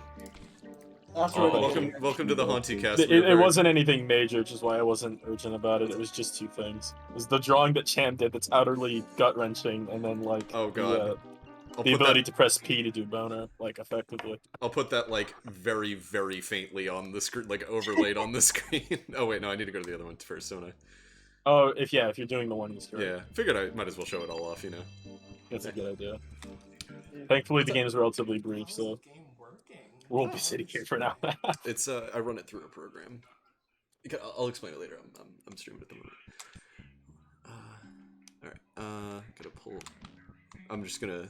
rapid fire all of the cool things here. Oh yeah, so another thing that I forgot to mention about this game is that there's a hidden Haunty and a hidden Jonathan Bald once in every single level. Oh yeah, there's the hidden Micah underneath the snowman that you can clip your camera through. He's just really scared and confused below a size reference cube. This game is just filled to the brim with nightmarish inside jokes that no streamer will ever understand, but like is fully aware that is a joke that they will never understand. I tried to make it so that they were kind of subtle to find, so that way people wouldn't be like just bombarded by them constantly and confused, but well. Hey. This took me 6,000 years the first time for some reason. I just like could not get it to turn. Oh yeah, it depends on where you grab it, I think, because it's based on leverage. Yeah, it's like I had to like torque it a lot harder than it. Whoa! I had to torque it a lot harder than I was. Physics. Oh my god. There's the cat from Fathom, right?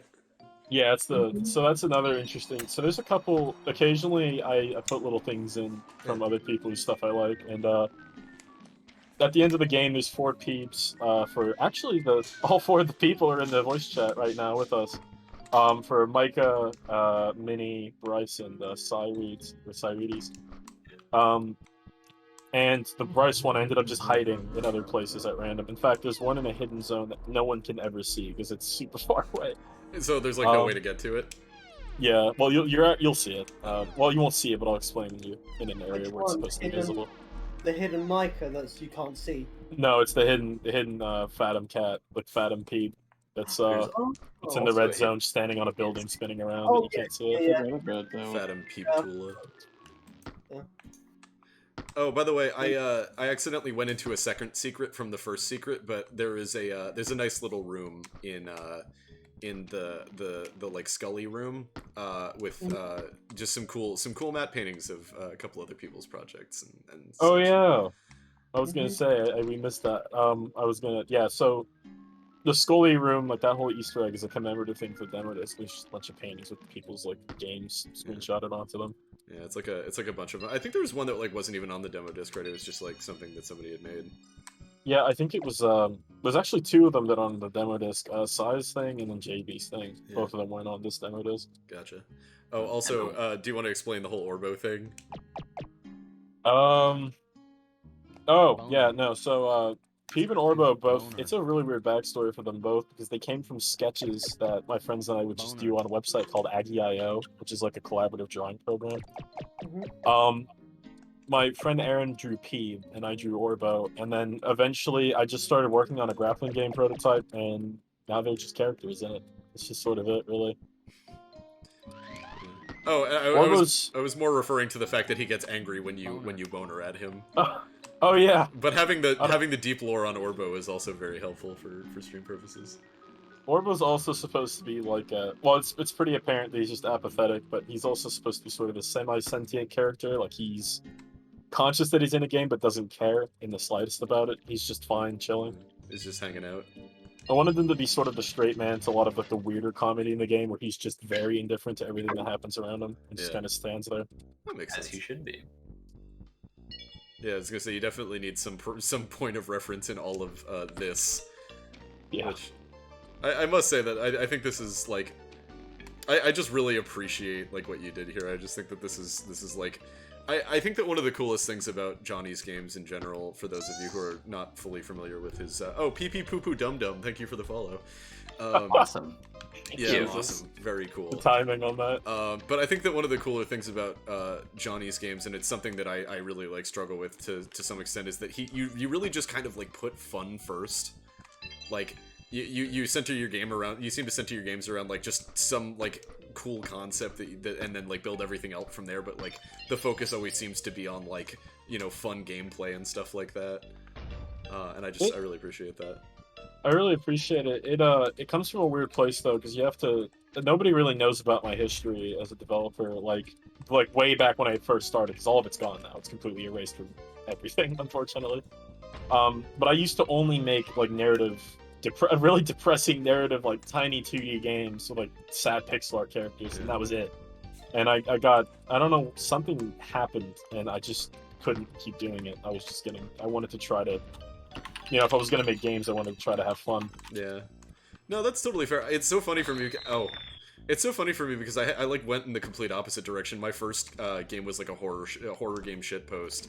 Was that like Photogeist? Or is it No. Photogeist is actually my most recent outside of Drowning Machine. I made I somehow acquired the license for Freddy Freaker, like the character from the 80s infomercial, and I just made a terrible like walk around a woods horror game that was meant in no way to be taken seriously, and now I'm making like ridiculously serious, like super dark nightmare fuel, like existential nightmares kind of stuff. So it's just what's up? I'm so sorry. I was gonna say I respect that a lot. I think you have to have a mixture of everything. You need like the existential, just like dread games, and then you need to have yourself a little goofy, just like kind of a. You can't have a dinner with just steak. You gotta have a little bit of everything. Exactly. And that's what makes it all taste good. Yeah, absolutely. I am terrified of the idea of a game that like the two of us work on together, just considering how completely different our whole like aesthetic and like design philosophy is and everything. But it would either be like the best game ever created ever or the worst. It'd just be one of those. It's one of those buddy cop dramas with it's like the country guy and the city slicker have to cooperate. Yeah. My favorite genre, weird cop, depression cop. Yeah. Oh, so one of those buildings, you cannot see it, so don't worry about it. But there's a tiny Fathom Peak Tula thing on there, just spinning around with the building. I think the one to the it's actually back behind the camera to the left, which is ridiculous. Yeah. Damn. Well, you'll have to download Peeb for yourselves and go see it. You can't see it. Well, you'll have to download Peeb for yourselves and go play it because it's fun. Yeah. So I see a comment from PP Poo Poo Dum Dum. I do agree. So the shadow in the ball section thing is a very great point, and I actually, when I was working on it, did consider one. The reason I didn't end up doing it though is because I'm an asshole. It's as simple as that. Because I was just like, nah. Because in the full game, there's because Peeb's a multi-genre game. Peeb ends up in a monkey ball type game, and that one would have a drop shadow. But for the demo, I was just like, I'm gonna make this the worst thing that you can possibly discover and just ruin everything. Yeah. And that's why I also have it just immediately close out of your game, so you have to make sure you saved, or else you're gonna lose your progress. Yeah, I remember you like making a really strong point of making sure I knew that when I first played through it on stream. It was very funny.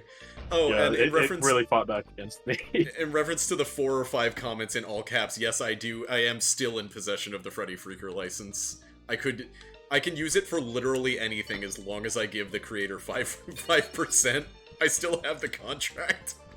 Can you make legally licensed Freddy Freaker Rule 34? I absolutely can, and I think that's the most distressing part.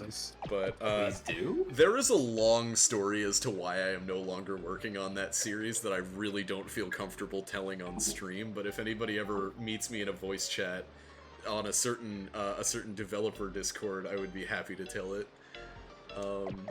It was what I literally had never made a game before, and 6 months after picking up Unreal Engine, I put out Don't Freak Part 1.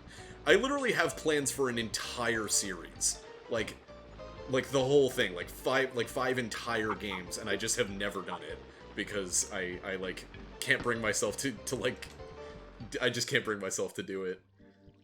Yes, it does. It does include the theme song. I am legally allowed to use any Freddy Freaker licensed material. Like, it's ridiculous. So, if anybody wants to create a Freddy Freaker anything, just hit me up, I guess. It's a horrible fun fact about me, is that I have the license to a property that has not been relevant in years. What's up? There's a very obscure secret. One of the first Easter eggs ever added to Peeb that nobody ever finds in this room. It's in one of the stained glass windows. You have to grapple up to it. Got it. Well, this is going to take an hour then, isn't it? No, don't worry about this. The grapple length was increased, so it's a lot easier to do this particular secret than like back in the pre-alpha. Gotcha. Okay. So. So it's actually behind you. It's that one. Okay. So to do that, you can just grapple to your left, up on top of the little like I guess the framing for the hallway. You can just do it from the ground. I think if you jump and look up, you can usually like hit the. There. Yeah. Man. Yeah, it can be tricky at times. Yeah, it sucks because it's like I'm really good at this game until I get on stream, and then it just kicks my butt. That's just how it goes. You can also just grapple the actual arch to the room itself, where the windows are. You can usually do that from the ground, and that'll give you a good incline to work your way up from. Yeah, like that. There you go. Now what? Get inside. Just have to get up a little higher, I think. Gotcha. Oh. There you go. Who is this? Who is this fine fellow? It's the guy who made the monkey for the game. A really unsettling image of him. Yeah, we asked him to do a puppy dog face as a joke, and then he did this. That is intensely It's really upsetting. scary. Very scary. Absolutely upsetting. Alright. Let's move on from that horrid image. I don't think I ever include nice images of my friends at games. No, absolutely not. Very, very evil. Somebody put a horrible screenshot of me in one of the haunted PS1 chats, and at some point I'm really bummed that it like never got memed to crap like the other ones. But that's alright. There he is, the usurper. Here's a fun fact about this room: that there's an Easter egg nobody can ever access, and they never will be able to.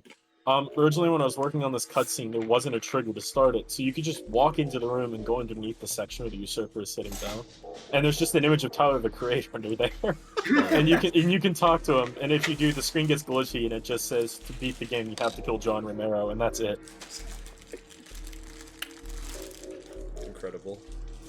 I think I've showed it off like one time in voice chat on like a stream.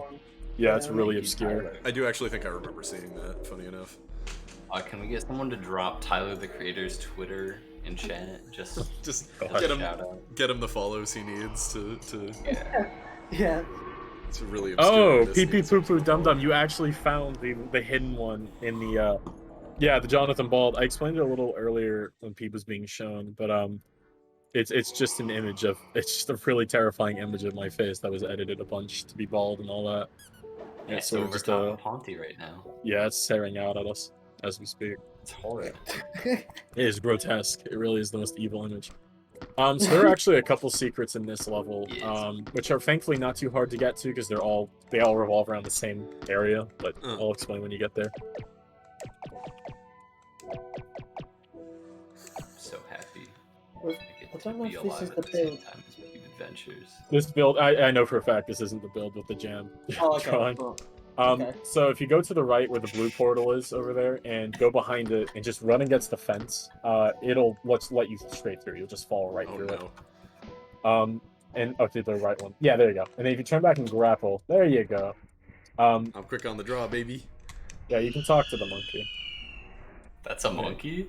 Yeah, it's supposed to be. It's like a really glitched out monkey. Funny enough, I could actually tell that was the Monkey King, or at least a similar model. There's also a gentle graphics mode for people who might find that visually difficult to look at. That will completely lower the effect a lot, but that's not important. I thought that was fire blue for a second. It's not, is it? What? That's not fire blue, is it? Like the texture from Doom? No, not at all. It's a thing I made. It's like a brambles texture that was used for a couple other parts of the game. Gotcha. Okay. So, but if you interact with the portal now, it'll take you to one of the dev areas that was just unfinished with the demo. Man, we're getting like the deepest look at Peeb right now. Oh shit. Well. Oh yeah, you just get outside. There's a size reference cube just sitting there. Evil. Awesome. Also, welcome, Jamesy. Welcome. All right. So what is that cube under the level? It's a size reference. I use that. Oh, that's not like a thing I can grab or anything. Okay. No, it's just to show what size Peeb is relative to the world. Also, stream, take note of the lives counter. Don't. He's an expert. Don't look at the lives counter. Don't. Yeah. I've seen people beat this with negative 20 lives. So I mean, negative one's very impressive. Shout out to Tyler the Creator again. Thank you for the image. Yo, shoutouts to Micah. Shut up. Where's the Tyler? Yo. Have any streamers found that one? No, none of them that I've seen. It's a very obscure one. And then there's another secret out there as well that's really interesting to get to. That Minnie mentioned, I think, once in the chat. Also one of my favorites. So if you go back out the same way and then just start grappling around the bulb. When I say bulb, I mean like the big rounded section of the level from the outside. Gotcha. It is a bulb. Yeah, you'll see it. Yeah, to the left, I guess. You just keep going that way, and you'll see what I'm talking about. It can be difficult to do this part, but bro, I played so much Spider-Man 2 for the PS2. I know what I'm doing. If only people are as well made as that. It's the grappling is not as easy, unfortunately. Oh, you're right there though. Yeah, you just need to find a way back up to that. There it is. Oh, but you can interact with it as well if you can get to it. Oh man, okay. Try pulling away from the walls when grappling, and yeah, there you go. Yes. And they'll pull your reticle up a little higher. Dude, I told you I'm a master at Peeb. I've played it like 4 times. Oh, you're so close. Ah, brother. I have lost my title. I am no longer worthy of Peeb Master.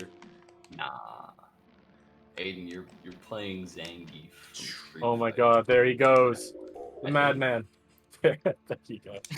The one time he talks in the entire game, and it's because he's upset seeing himself in a jar. What a bastard. Yeah, I love that that's the only canonical Peeb speech. Yeah. Man. Just being so distraught about seeing himself defiled in such a way. Can I just die from here, or is there anything else? You can die. You can die. If you want my permission. Johnny has given you permission to die. What will you do? Oh damn. May perish. Is this a? I think I asked you this last time. Is this a Katamari reference? Yeah. It actually is. Dude, Katamari is like literally one of my favorite favorite games of all time. It's just a classic. Oh, so what were the other secrets you wanted to show off? That was actually it. What's it? There was a Jonathan Ball down there as well, but it doesn't matter. If I think actually it was a reference to the Cruise in USA song "Rolling Start." Oh yeah, you're welcome. Yes. Rolling. Okay. Or sorry, Daytona, USA. I'm so sorry. Anyway, sorry. Was there anything else? Not really. You're welcome to go through the portal there. Oh, okay, cool. I shall. Darkest Beckons is unavailable. Oh, right, yeah, it's the green one. I forgot. Okay. Crystals of Gringle. And you said that these are all going to be, like, real sections of the game, right? Like, that was the plan anyway? So the game's a multi-genre hopper where you have to utilize both the mechanics from an individual genre's, like, game type, and then also the third-person platforming with the grapple hook to solve puzzles. So that one actually, the Crystals of Gringle RPG one actually does have functioning, like it's there. It's a thing you can do, and there's a cutscene and everything, but I cut it out for the demo because it wasn't complete enough to the point where I was happy with it. It was very, very early in development at that point. Oh, by the way, for those of you who might not know this, the soundtrack for the game is actually on Spotify, and I have been listening to it while I take my dog out at night because it makes it less scary because my backyard is terrifying. So I've been banging the Peeb soundtrack for some time now. It slaps. It like start to finish. It is very good. Yeah, that soundtrack is wonderful. Shout out to it goes by a lot of different names. Drury Lane. Oh, just Ben. I'll just say it. My friend Ben. Goodness. Very talented. So very skilled. So yeah, I believe that's everything. Johnny, is there anything you wanted to say, shill, like anything you want the audience to know? All I really want to say is that I just think for anybody out there, like prospective game devs starting out, just have fun. Just make the dumbest damn thing you can and just have fun. Really, try to at least. Game development is not fun, but you know, just try to like. Put as much of yourself as you can into your own work and try to enjoy that while you can. He's so inspirational. That's a good draw. That's really that's really good. That was really good, Johnny. You know, I don't think so anymore. Thank you, man. Okay, I love. That's great. Okay, never mind. I've changed my mind. I've changed my mind about what I said. I think you should make games. Just stop right now. You're not. I fully endorse what Johnny said before that one that he just said.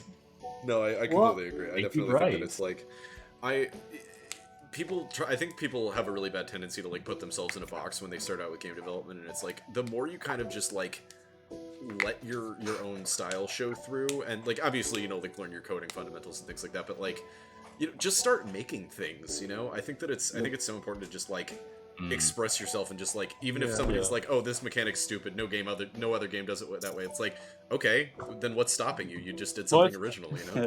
I think it's just some people I know when they're getting into it, they try too hard to focus on just going for like what's already out there, like things that are and that's fine. If you're starting out, it's normal to do what you know, but I think what you should always try to aim for is just to be as weird as you can. Just get weird with it. Yeah, just get real weird with it. Be a wacko. Life is short. Make something weird. If you want a wholesome community where your experimental game won't be like insulted, join us. Yeah, come by. That's a good shill that I should have considered actually. Yeah, join the Haunted PS1 server. Very good. Top 2. Yeah, some people aren't mean in here, and they treat me like a real person. So Except take Mike. that into consideration. Mike has human rights in service. I'm very nice. Sometimes we let Micah be here. Sometimes he's allowed to eat Kraft macaroni. Oh God! Why that? Why that one? Oh, it's so beautiful. He's all dented. All right. You see, All right. Speaking of being dented, I think this wraps up Peeb. Unless you have anything else, go follow Johnny on Twitter at FeverDevJohnny. Go download Peeb and search its holes for more secrets. I'm sure there's something I missed. There is. And make sure to follow the full development because this game is just like genuine fun and it's really, really good. So, all right. I think that's it for this. I'm going to remove all of the Jonathans from the screen. For the sake of the next game, because I know I'm going to forget. Playing Ghastly Goodies and it's just a giant Jonathan bot obscuring all of the game. There's at least one too many Johnnies here. Absolutely. All right, It's cool. It's 2 in the morning, so I might leave for this stream. Oh yeah, absolutely, dude. Yeah, thank you for coming by. Yeah, thank you. Well, thank you for streaming, and thank you everyone for being here. Cool. Thank you. Yeah, but it was great having you. I hope you have a nice night. Good night. Sleep well. Nighty night. Good night. And remember to go unfollow Johnny on Twitter. Absolutely. Yeah, please. Whatever. Just everybody go and mass ban. Actually, you know what? Never mind. Maybe I should. Please go template mass like that. report Johnny. No. don't even give him a That single- will actually have an effect. That Twitter is really terrible. If I see one report for Johnny, I will You will be sent to prison. I will be so angry. I will be furious. Oh, I may swear to even say Christ. something mean. What was that you were saying? I was in the middle of filing a report. For Johnny, right? Oh that's no, good. no. Against Johnny, yeah. Yeah. There's gonna be like 2 people. Yeah, no, wait, this for too long. There's gonna be 2 people in the stream who don't get that this is a joke, and they're gonna go like, "Huh, maybe I should do that." And then my Twitter's gonna all that effort I put into trying to build up a social media presence will be gone in a snap. Yes, PB Poo Poo Dum Dum. We are actually Peeb was one of the games that got deleted. All my That tweets was on about the original. Jesus will be missing. Quick from thing this for you, world. Aiden. Huh? My Twitter handle's wrong on the stream. Oh, it sure is. What My is your- name and Twitter handle. It's NH Symphonic. I've got it in the end. Oh, it sure is. I'll give you a sneaky little DM. There you go. Yeah. And It's actually at BRYCE. No. What? CHE. Still wrong. Still wrong. And you can Oh, is find it? Patreon.com/BryceB19. yeah, you can find Cyrides on Twitter at patreon.com/Bryce. Symphonic. Understood. I am very Yeah, bad yeah, at writing. It's okay. I've never seen those haunty idol animations before. That's crazy. And Oh yeah, one of them got big teeth. what did you want for the name? Just Nathan Hanover. Oh, Yeah. I did not know that was your last name. No, yeah, that is, yeah. 190. Congratulations, we figured it out. Hell Hey, yeah. that only took me 20 minutes. Professional streamer. The Professional. Twitter handle is still wrong. Oh my god! Oh my good lord. What is wrong with me You gotta today? take the A out. You gotta take the A out. Oh, Oh, that was just a typo. Nah, So, yeah, yeah. Symphonic. Nah. Alright. Nah. Nah. Symphonic. Nah. I think you're supposed to be writing Nathan Ham. I think that is the name. Ham over. Yeah. Yeah. Ham over. There we go. Yeah, nice. Hey Aiden, your name is spelled wrong in the title. Ham over. Yeah, it should be spelled Shodan Cushing. Oh my god, yes, that's me. I am the collective. That's awesome. All right, let's find Ghastly Goodies. Where is Ghastly Goodies? It was on the first floor, I think. Was it? Okay. Well, Yeah. let's go take a look. Is everything on screen correct now? Yeah. Okay, thank goodness. Alrighty, Ghastly Goodies time. Actually, I wanted to tell you the Haunty and HAUNTYCAST is spelled wrong. Yeah. I'm waiting to tell you that. I didn't want to embarrass you. The gaslighting will never end. Hey Aiden, It'll- Ghastly Goodies is spelled wrong in the game. Yeah, it It's should not be called something you it should can be called Gaslight Goodies. Gaslight Goodies. Hey. Is that better? Is that how it's supposed to be spelled? Haunted. HAUNTYCAST. Jack should be here for It's this. the overly British version. Yeah. HAUNTYCAST. Okay. that's perfect. Anyway, so this is Ghastly Goodies by Cyrides with featuring music by Nathan Hanover, whose name I am just physically incapable of spelling. Yep. Is there anything that y'all would... Oh, I didn't even know this was here. I haven't seen this. This is really cool looking. Okay, so, Sai is in the chat. Nathan is in the chat. Is there anything that y'all would like to head up the stream with? Any fun facts? Occult knowledge? The game is way too loud. I hear the music's good. Something to say about the game. Wait, where is it? There it is. A lot of nothing. I appreciate all of the tabs in on your desktop is just Jonathan Bald. That is good. Everyone should have one tab open at all times, just so that he doesn't get angry. Yeah. Okay, 1 second. Allow me to adjust the volume slightly. Everything is very loud in my ears. I'm still trying to work out a way to have this work out better. Chat, is that too? That's too quiet, isn't it? Oh crap. It is. I am gonna have to edit this video a lot. That's okay. That's okay. It's worth it to bring it to you, the people. Should we play as Pete or Sarah, chat? Sarah. I vote Sarah. Okay. Sarah. You should play as Pete. I'm a chat member. Because everybody that streams it seems to just like default to not using Pete. Oh, okay. Well, then let's play Pete. Pete. So we're playing Pete then, because everybody plays Sarah. Yeah. Okay. All right, cool. So, I definitely think that this is. I know I've said this before. I think I've said this to Sai specifically, but I am absolutely in love with your visual style. I grew up playing Spyro, and. Yeah. If you want to talk about that at any point, you're more than welcome to. But I just wanted to say, I really, really love this style, just because of the games that I grew up with. It is so nostalgic for me. So yeah. Well, so I guess there's a thing with that that I can get into. Is if I can get Pete. I'm struggling to think of anything else to talk about. That's okay. I prepared nothing for this. Understandable. So the deal with Pete and the character in general, actually in both characters, is Pete is based on what Spyro was supposed to be originally. Okay. Originally he was supposed to be green, and his name was Pete, but it was changed for a couple of reasons. One being that he blended in with the grass, and the other being that Sorry. Quickly to butt in, the chat says that Sai's very quiet. Oh, yeah, can do. Yeah. 1 second. No, sorry about that. Yeah, I was thinking that myself, sorry. Alright, anyway, go on. So Pete was originally, or Spyro was originally called Pete and he was green, and long story short, they changed both of those things, and this character's a reference to that. Neat. And then, you said Sarah is also a reference, correct? Yeah, so that brings up the other thing I had to say, which was this is my first horror game.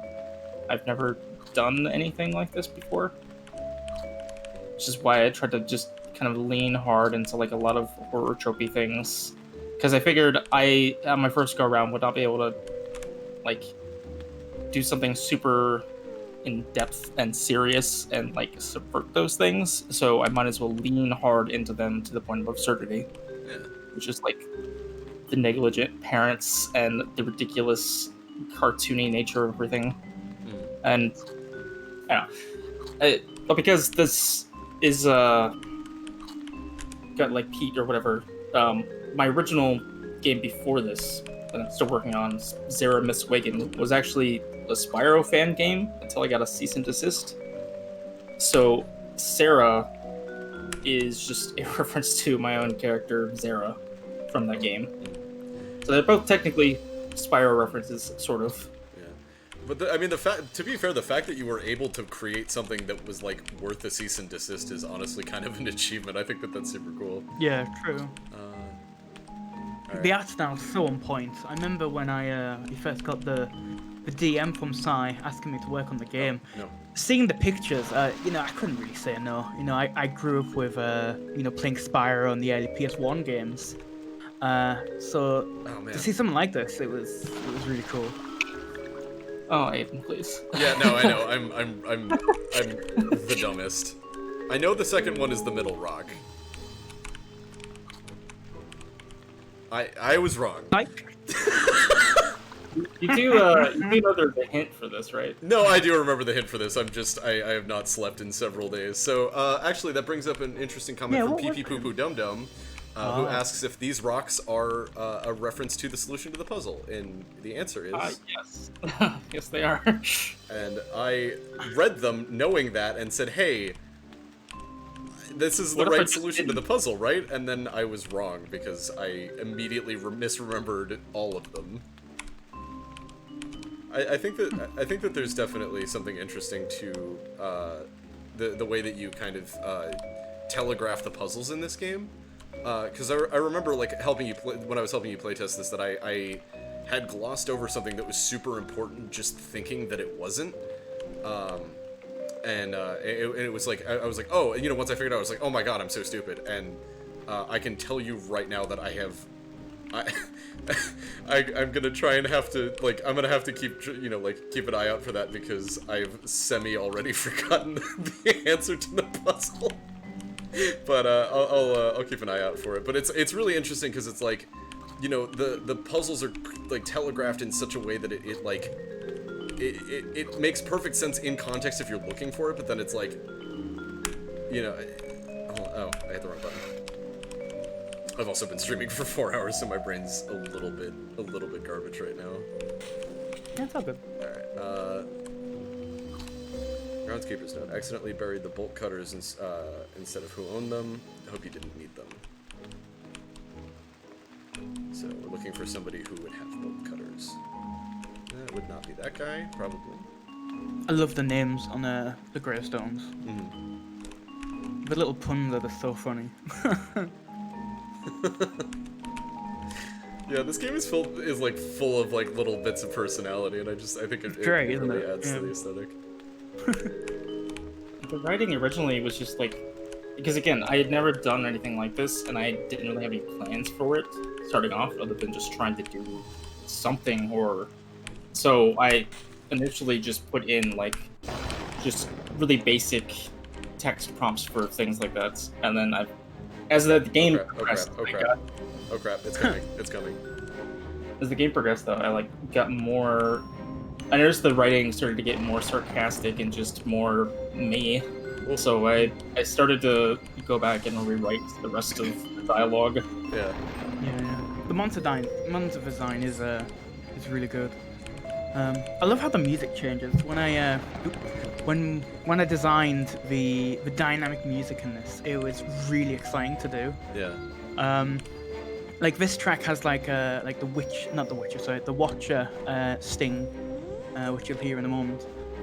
And it was a really cool task to like undergo, like writing the music to keep it interesting enough that it can change without running out of ideas. And I think for the demo, I think my favorite is the next level's music. I was essentially writing 3 tracks in one, because you have like the different variants, different stages. Really well though. It's my favorite part of the game. Honestly, it's in that area. Yeah. Just because, like the room beforehand where it changes, and then where it changes again. Oh shit. Yeah, it's really good. The cutscene really helps blend it in. Oh lord, he's coming. This was also the first project, fun little piece of trivia, where I used a new set of string instruments. I recently upgraded my equipment on Black Friday, and this was the first project that I used these new instruments. And I think it really helps the sound. Yeah, for sure. Because it sounds realistic, but it sounds very PlayStation, and that's because I deliberately gave the instruments a very dry room to play in. So it has that very reverbless sound. Almost like it's gated, right? Yeah, pretty much. Yeah. That's really interesting. Yeah, it's a lot of sound fonts from that era are kind of like very dry. Yeah, that was the point. Yeah, like I didn't use sound fonts for this, but I tried to replicate that sound while keeping. No, it's just like that is definitely the style they seem to. No, absolutely, yeah. I don't know why. Maybe if it was just coming off of like the era when things were like MIDI, and that was just how it was. So they didn't like to. If I remember my thesis right, the PlayStation 1 had the ability to do actual MIDI and sounds, but it only had a basic reverb, which was very dry. For reference, this was the puzzle that I had a ton of trouble with for like no particular reason. Like once I knew how to solve it. Has stumped everybody, and I've changed it so many times now. Yeah. And I actually just changed it again for this updated version to make it more colorblind friendly. Oh yeah. That's something I hadn't even thought about. So, Co-Kitten, part of our lovely community, and also somebody who had played the demo after it came out was like, "Hey, so this is color-based puzzle. I'm colorblind," and I was like, fuck me. Accessibility options are so important.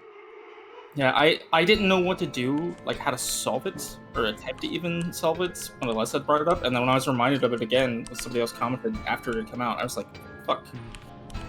And then I had an idea, like, okay, well, what if I've gone through and tried to make the hints more specific anyways? What if I just say what color all the buttons are, and saying what color the lights are in the hints, so that even if you can't see the colors on the buttons or the lights, it doesn't matter, because you could just, you're doing it through, like, reading, essentially. Mm-hmm.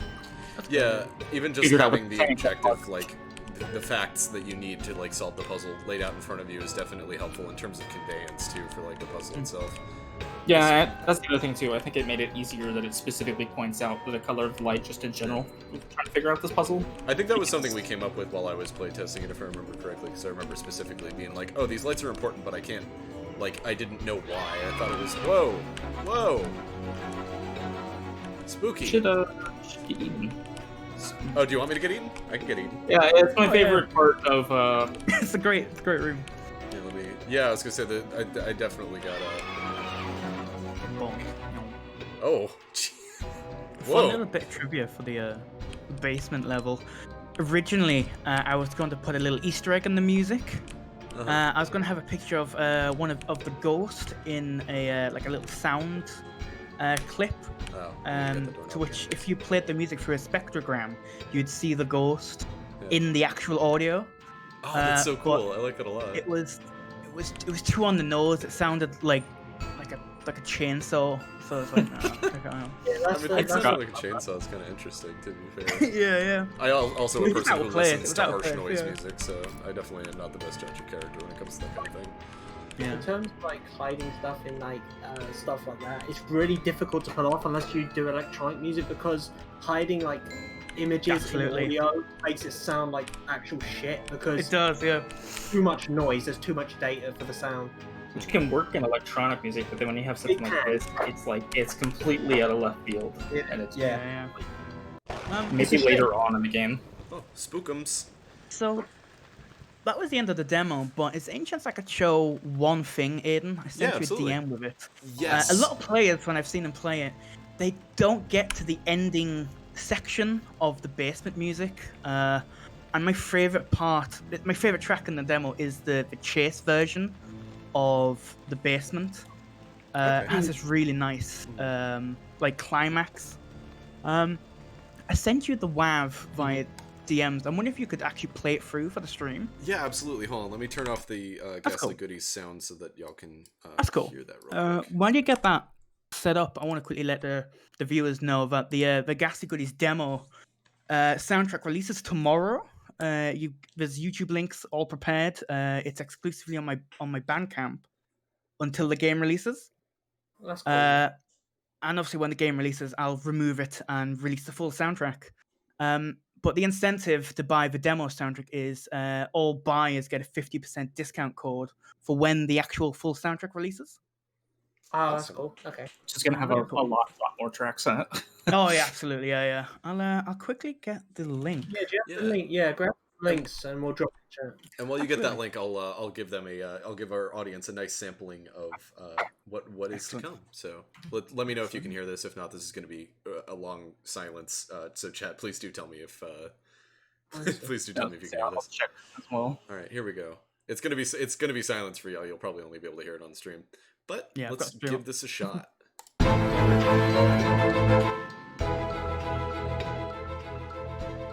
Yeah, they can.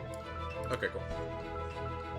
I was gonna say, not to talk over the music, but because I was just realizing, like, I basically said a whole lot of nothing about the game. That's okay. It's just, I was struggling to think of something. I'm sweating now. You gotta hit us with all this information right at the end. So yeah, all the important things that I didn't say ever during the actual playthrough of the game. So, yeah, absolutely. If you'd like to take a moment to collect yourself, you have 10 seconds before the end of the clip. Fuck.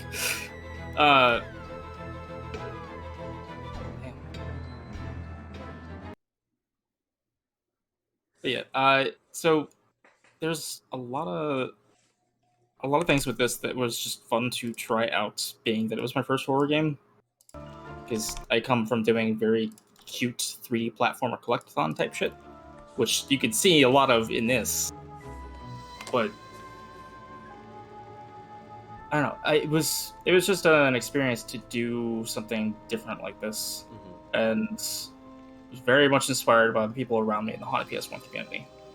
So I originally joined, I never thought I was actually going to make anything like this. I was just very interested because it was a community of people doing PSX stuff like me. Very different PSX stuff, but it just intrigued me too much to not try and get into something like this. But being that I had no knowledge of stuff like this, I'm uncultured when it comes to horror. I've seen very few movies, played very few classic games, things like that. I don't even play newer games because I'm a big baby.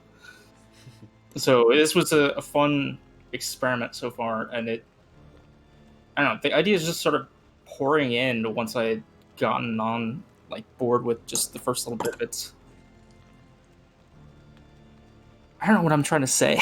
No, I get you. I really think that, like, especially for a first attempt at horror, I think that going for something that is, like, very much within your wheelhouse in terms of style was definitely a very good decision, because, like, it's not like, oh, I'm a guy who makes platformers and I wanted to make something scary, and then it just, like, comes off kind of weird and disingenuous. Like, you can tell that there was, like, so much love put into this game and that you really, like, have a grasp on the style, and I think that that's really, like, a really cool first step, is to just kind of take your own style and kind of throw yourself into the deep end of like something new, which is why I think that Ghastly Goodies is like one of the really neat projects in terms of like watching it grow and change as you kind of like come into your own as a horror developer on top of you're like, really excited for the direction it's going to go in. Yeah, like, absolutely. The way I structured this out gives me so many opportunities to do just all kinds of weird shit with the game.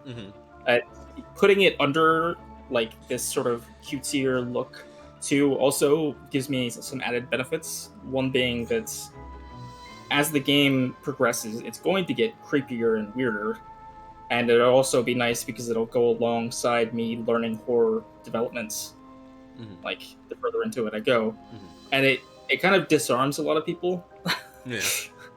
Because they're not expecting it to get as gruesome as it does. Yeah, for or sure. as tense as it does at times. Yeah. Which is very much to my advantage with, like, the basement ghost. Oh yeah, the lamprey is deeply upsetting, I must say. Nobody sees that death animation coming, or just for Teeb in general, and like the chase music and everything, and it's, it's very fun, and like, I don't know, I was basically trying to develop this as like an outsider's perspective, like outsider looking in on horror, like trying to just boil everything down, because again, there's no idea what I'm doing with this genre up until this point, and I still know very little.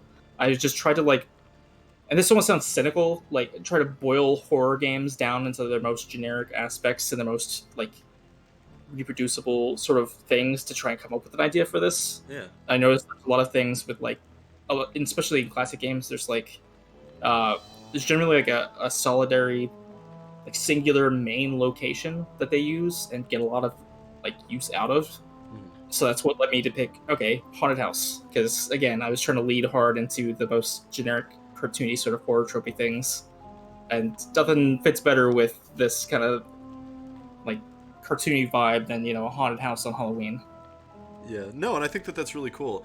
It definitely reminds me of like early horror cinema too, where it was just very much this kind of you know, it's like you look back on you know, like early silent film horror, and it feels very dramatic and kind of I don't want to say self-absorbed, but it definitely feels like a product of its time. And and it's interesting to me to see a horror game that kind of leans into the same, you know, things where it's like it is very fundamentally like a kind of analysis of horror as a genre, rather than, you know, being like something like Salt Order, where it's all based around one concept, or, you know, my game, where it's based around like existential fear. It's just like pure like classic horror, and I think that's a really strong. I didn't know how else to go about it. I was just like, if I'm gonna do this, I have to just lean in hard on this, because I don't know what I'm doing with the genre, so it's like I had to just kind of break it down in the most simplest form that I possibly could for myself to be able to progress on it. Like, I needed a basic plot. You know, what is this character doing? Why are they there? Trick or treating. Simple, easy. Makes perfect sense in the realm of something cartoony and goofy. It gives a very Mario feel, very Nintendo feel, but, you know, the story's sort of taking a back seat while the gameplay does the work. Similar of how, like, Mario Odyssey, the story is to rescue Peach, but you've got all the things in the middle that fill up that time. Yeah, it's very nice. And yeah. even then, the gameplay for this is extremely simple too. A lot of the time, you're literally just running around. Yeah. This probably sounds kind of cynical in regards to like my analysis of horror, but I notice a lot of times, even in classic games, there's a lot of like essentially key hunting. Whether or not you're actually going for a key, you are essentially trying to. It's like, if you boil it down to its most basic form, a lot of the times you're trying to just move through and progress in an area that you're constantly frequenting back and forth. Yeah, Resident Evil is very much like that. Yeah. And it's like they get a lot of mileage out of this singular location, which I think you have to do in something like a horror game. Like, I think it's necessary. It's, you're not just constantly making set piece after set piece and like all these different areas and scoping crazily. So I noticed that they did that. So then this whole like haunted house thing was like, all right, that's perfect for that. And it also brought with it like even more ideas, because I was like, all right, well, if I have this outside area, I have you go into the basement, I can actually just split this off layer by layer of the house and have like let me pick generic sort of horror monster kind of things and put them in. So I went with like, you know, the Watchers and a ghost in the basement kind of thing. And I like that I did this because I can do something different for each level of the house and also theme the house differently. For sure. Almost like Luigi's Mansion kind of, in some regards. Yeah. Oh man, I just figured it out. I was trying to like pinpoint the exact like horror aesthetic that this reminds me of, and it's Betrayal at House on the Hill. It's I don't think I've heard that. If it's made by the same folks who made Dungeons and Dragons, and it's essentially a procedurally generated haunted house, where you go around and you go into new rooms, and it's like each new room is a randomly selected tile from a pile of cards, and there are like cursed objects that you can find around the house, and depending on what room you're in and when you find them, and it's determined by dice roll, like when the haunt goes off. But it's like depending on like, so if you're in the pentagram chamber with the knife, like, you know, you have to run around the house and sacrifice all the other players to like some god, and they have to kill you. Or like, you know, you get bitten in the study and all of a sudden there's a werewolf in the house and you all have to go and fight it. And it's just very much that kind of like horror, but with the tone based on fun and like classic. It's you know, just kind of absurd and leans into it really hard. Like exactly. A lot of tropey kind of stuff, which like helps me so much with this. Yeah, I will say I have struggled in terms of the actual horror elements of this, trying to not lean hard into too many things that I find to be really typical of a lot of like, I don't want to say run-of-the-mill, but there's a lot of run-of-the-mill stuff, like indie horror stuff that's just kind of pumped out and you see on itch, and it's like jump scare, loud noise kind of stuff, and just trying to balance that while leaning into the absurd bullshit of my analysis of horror is like, and trying to not do that at the same time. It's been interesting. Yeah, for sure. And I definitely think that is... Oh, sorry, what were you gonna say? I was just gonna say, like, trying to do scary is weird and very different for me. And it's a difficult task too, because what scares somebody else and what gets somebody else kind of tense and excited and focused into something very much can vary based on like different people, but I'd like to think I've been largely successful with attempting this. Absolutely. So far. I think that this is a fantastic start to a really cool project, and I'm glad you're working on it. So, you're both doing such a fantastic job with this. Like it's so consistent in its atmosphere, and it's so like committed to a very specific. Like it feels consistent. I think is the best way I can put it. Where it's like, you very clearly have a vision with this, and I think that's really cool. So. Yeah, cool. I think I'm seeing work on this with the music. Thanks. It's been one of my favorite projects I've been doing. Like before this, I was working on a visual novel, but it's still in progress. But it's tightening up. So I've been having my work on here on Ghastly Goodies, and I'm having a lot of fun with it. It's really fun to work on. I'm glad to hear it. It definitely makes the game significantly better for having his music, because before that I was looking at like just using stock music, and that would not have been the same. Yeah, it was not the same prior. It has a musical identity now, doesn't it? Yeah, it's got this like banjo-ish sort of like. It's Mad Monster Mansion, isn't it? Yeah. There's like a lot of different elements, a lot of different things that seem to be kind of mashed together, but in a cohesive way, I feel like. Yeah. But I think that goes with the actual gameplay and the look of it too. Not to be like jerk myself off over here about it. But, like, it's consistent and cohesive. It's like that's my proudest thing with this, because I did not expect it to turn out this way. Yeah, absolutely. I'm very horrified trying to do this. And I definitely think that. Oh, thank you, NAF Runs, for the follow.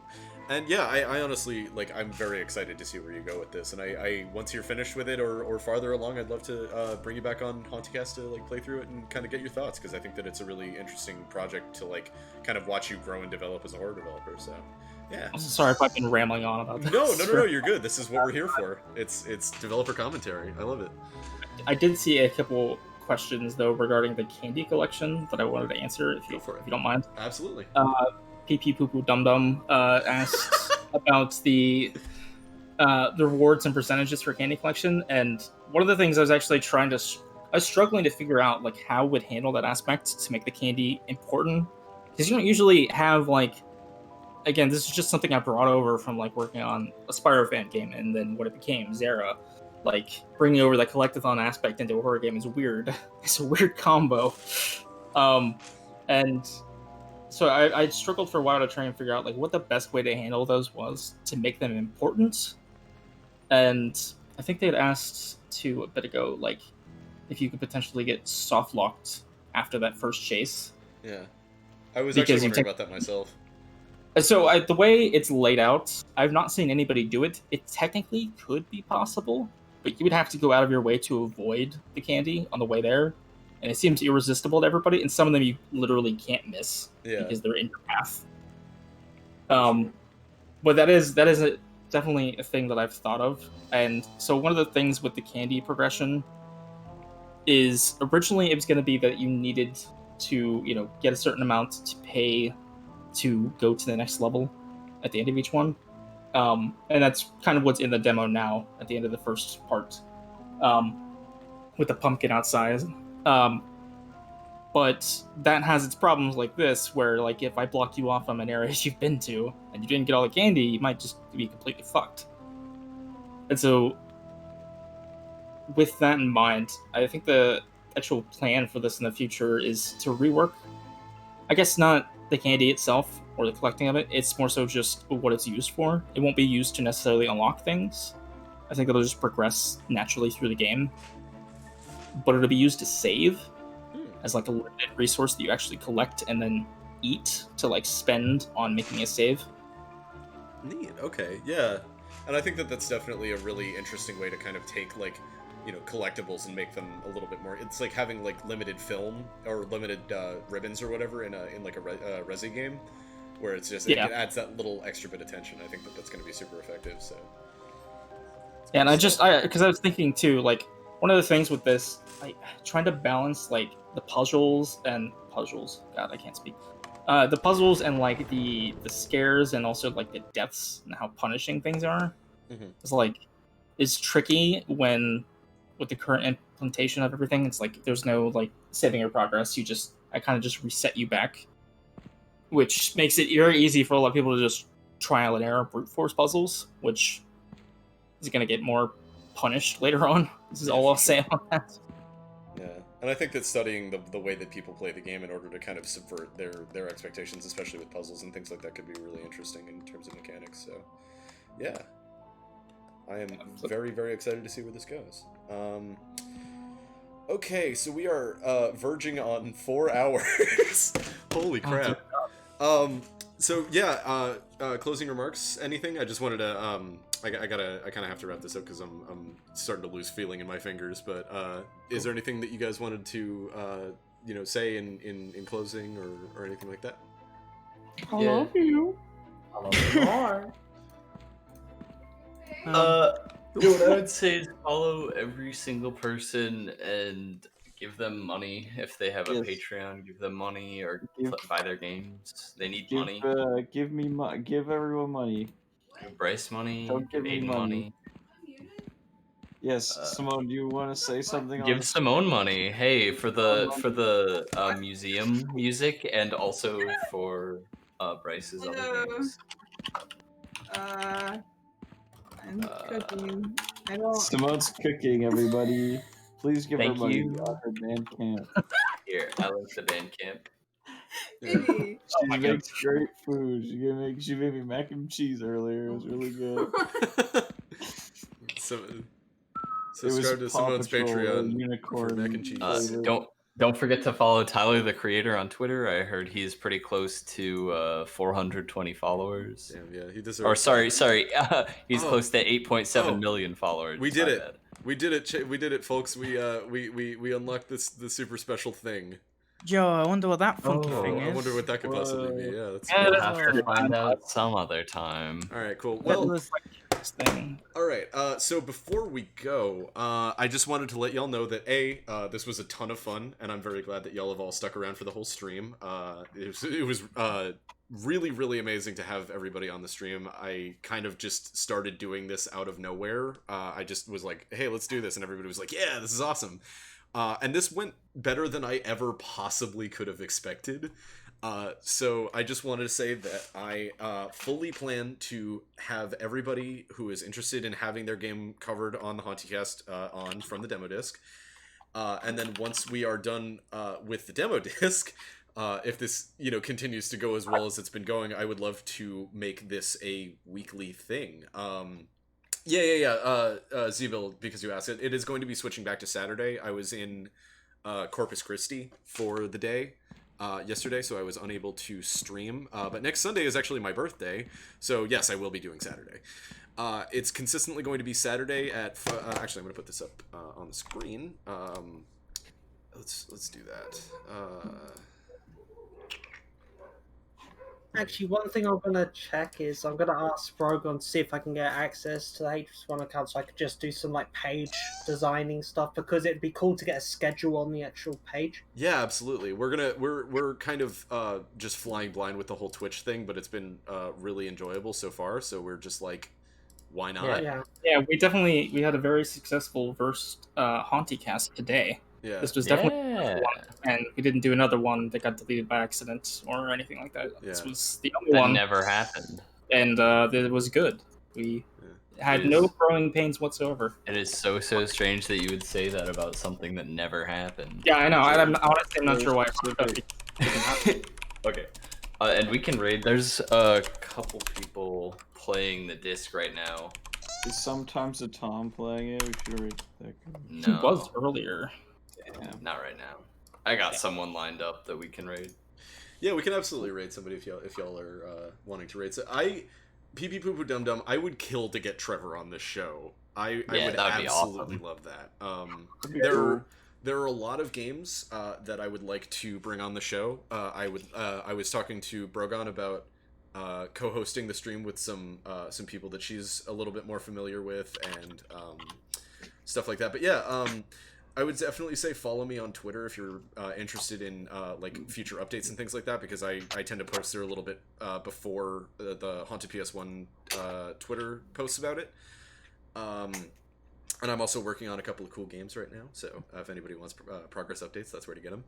But yeah, so next week, if all goes to plan, I believe we're featuring Protagoras Bleeds first, along with having Bryce come on to talk about the creation of the museum, and then we had a bunch of other people who were interested. But yeah, next week we're gonna have probably anywhere between 4 and 6 games every Saturday for the next couple of weeks. So.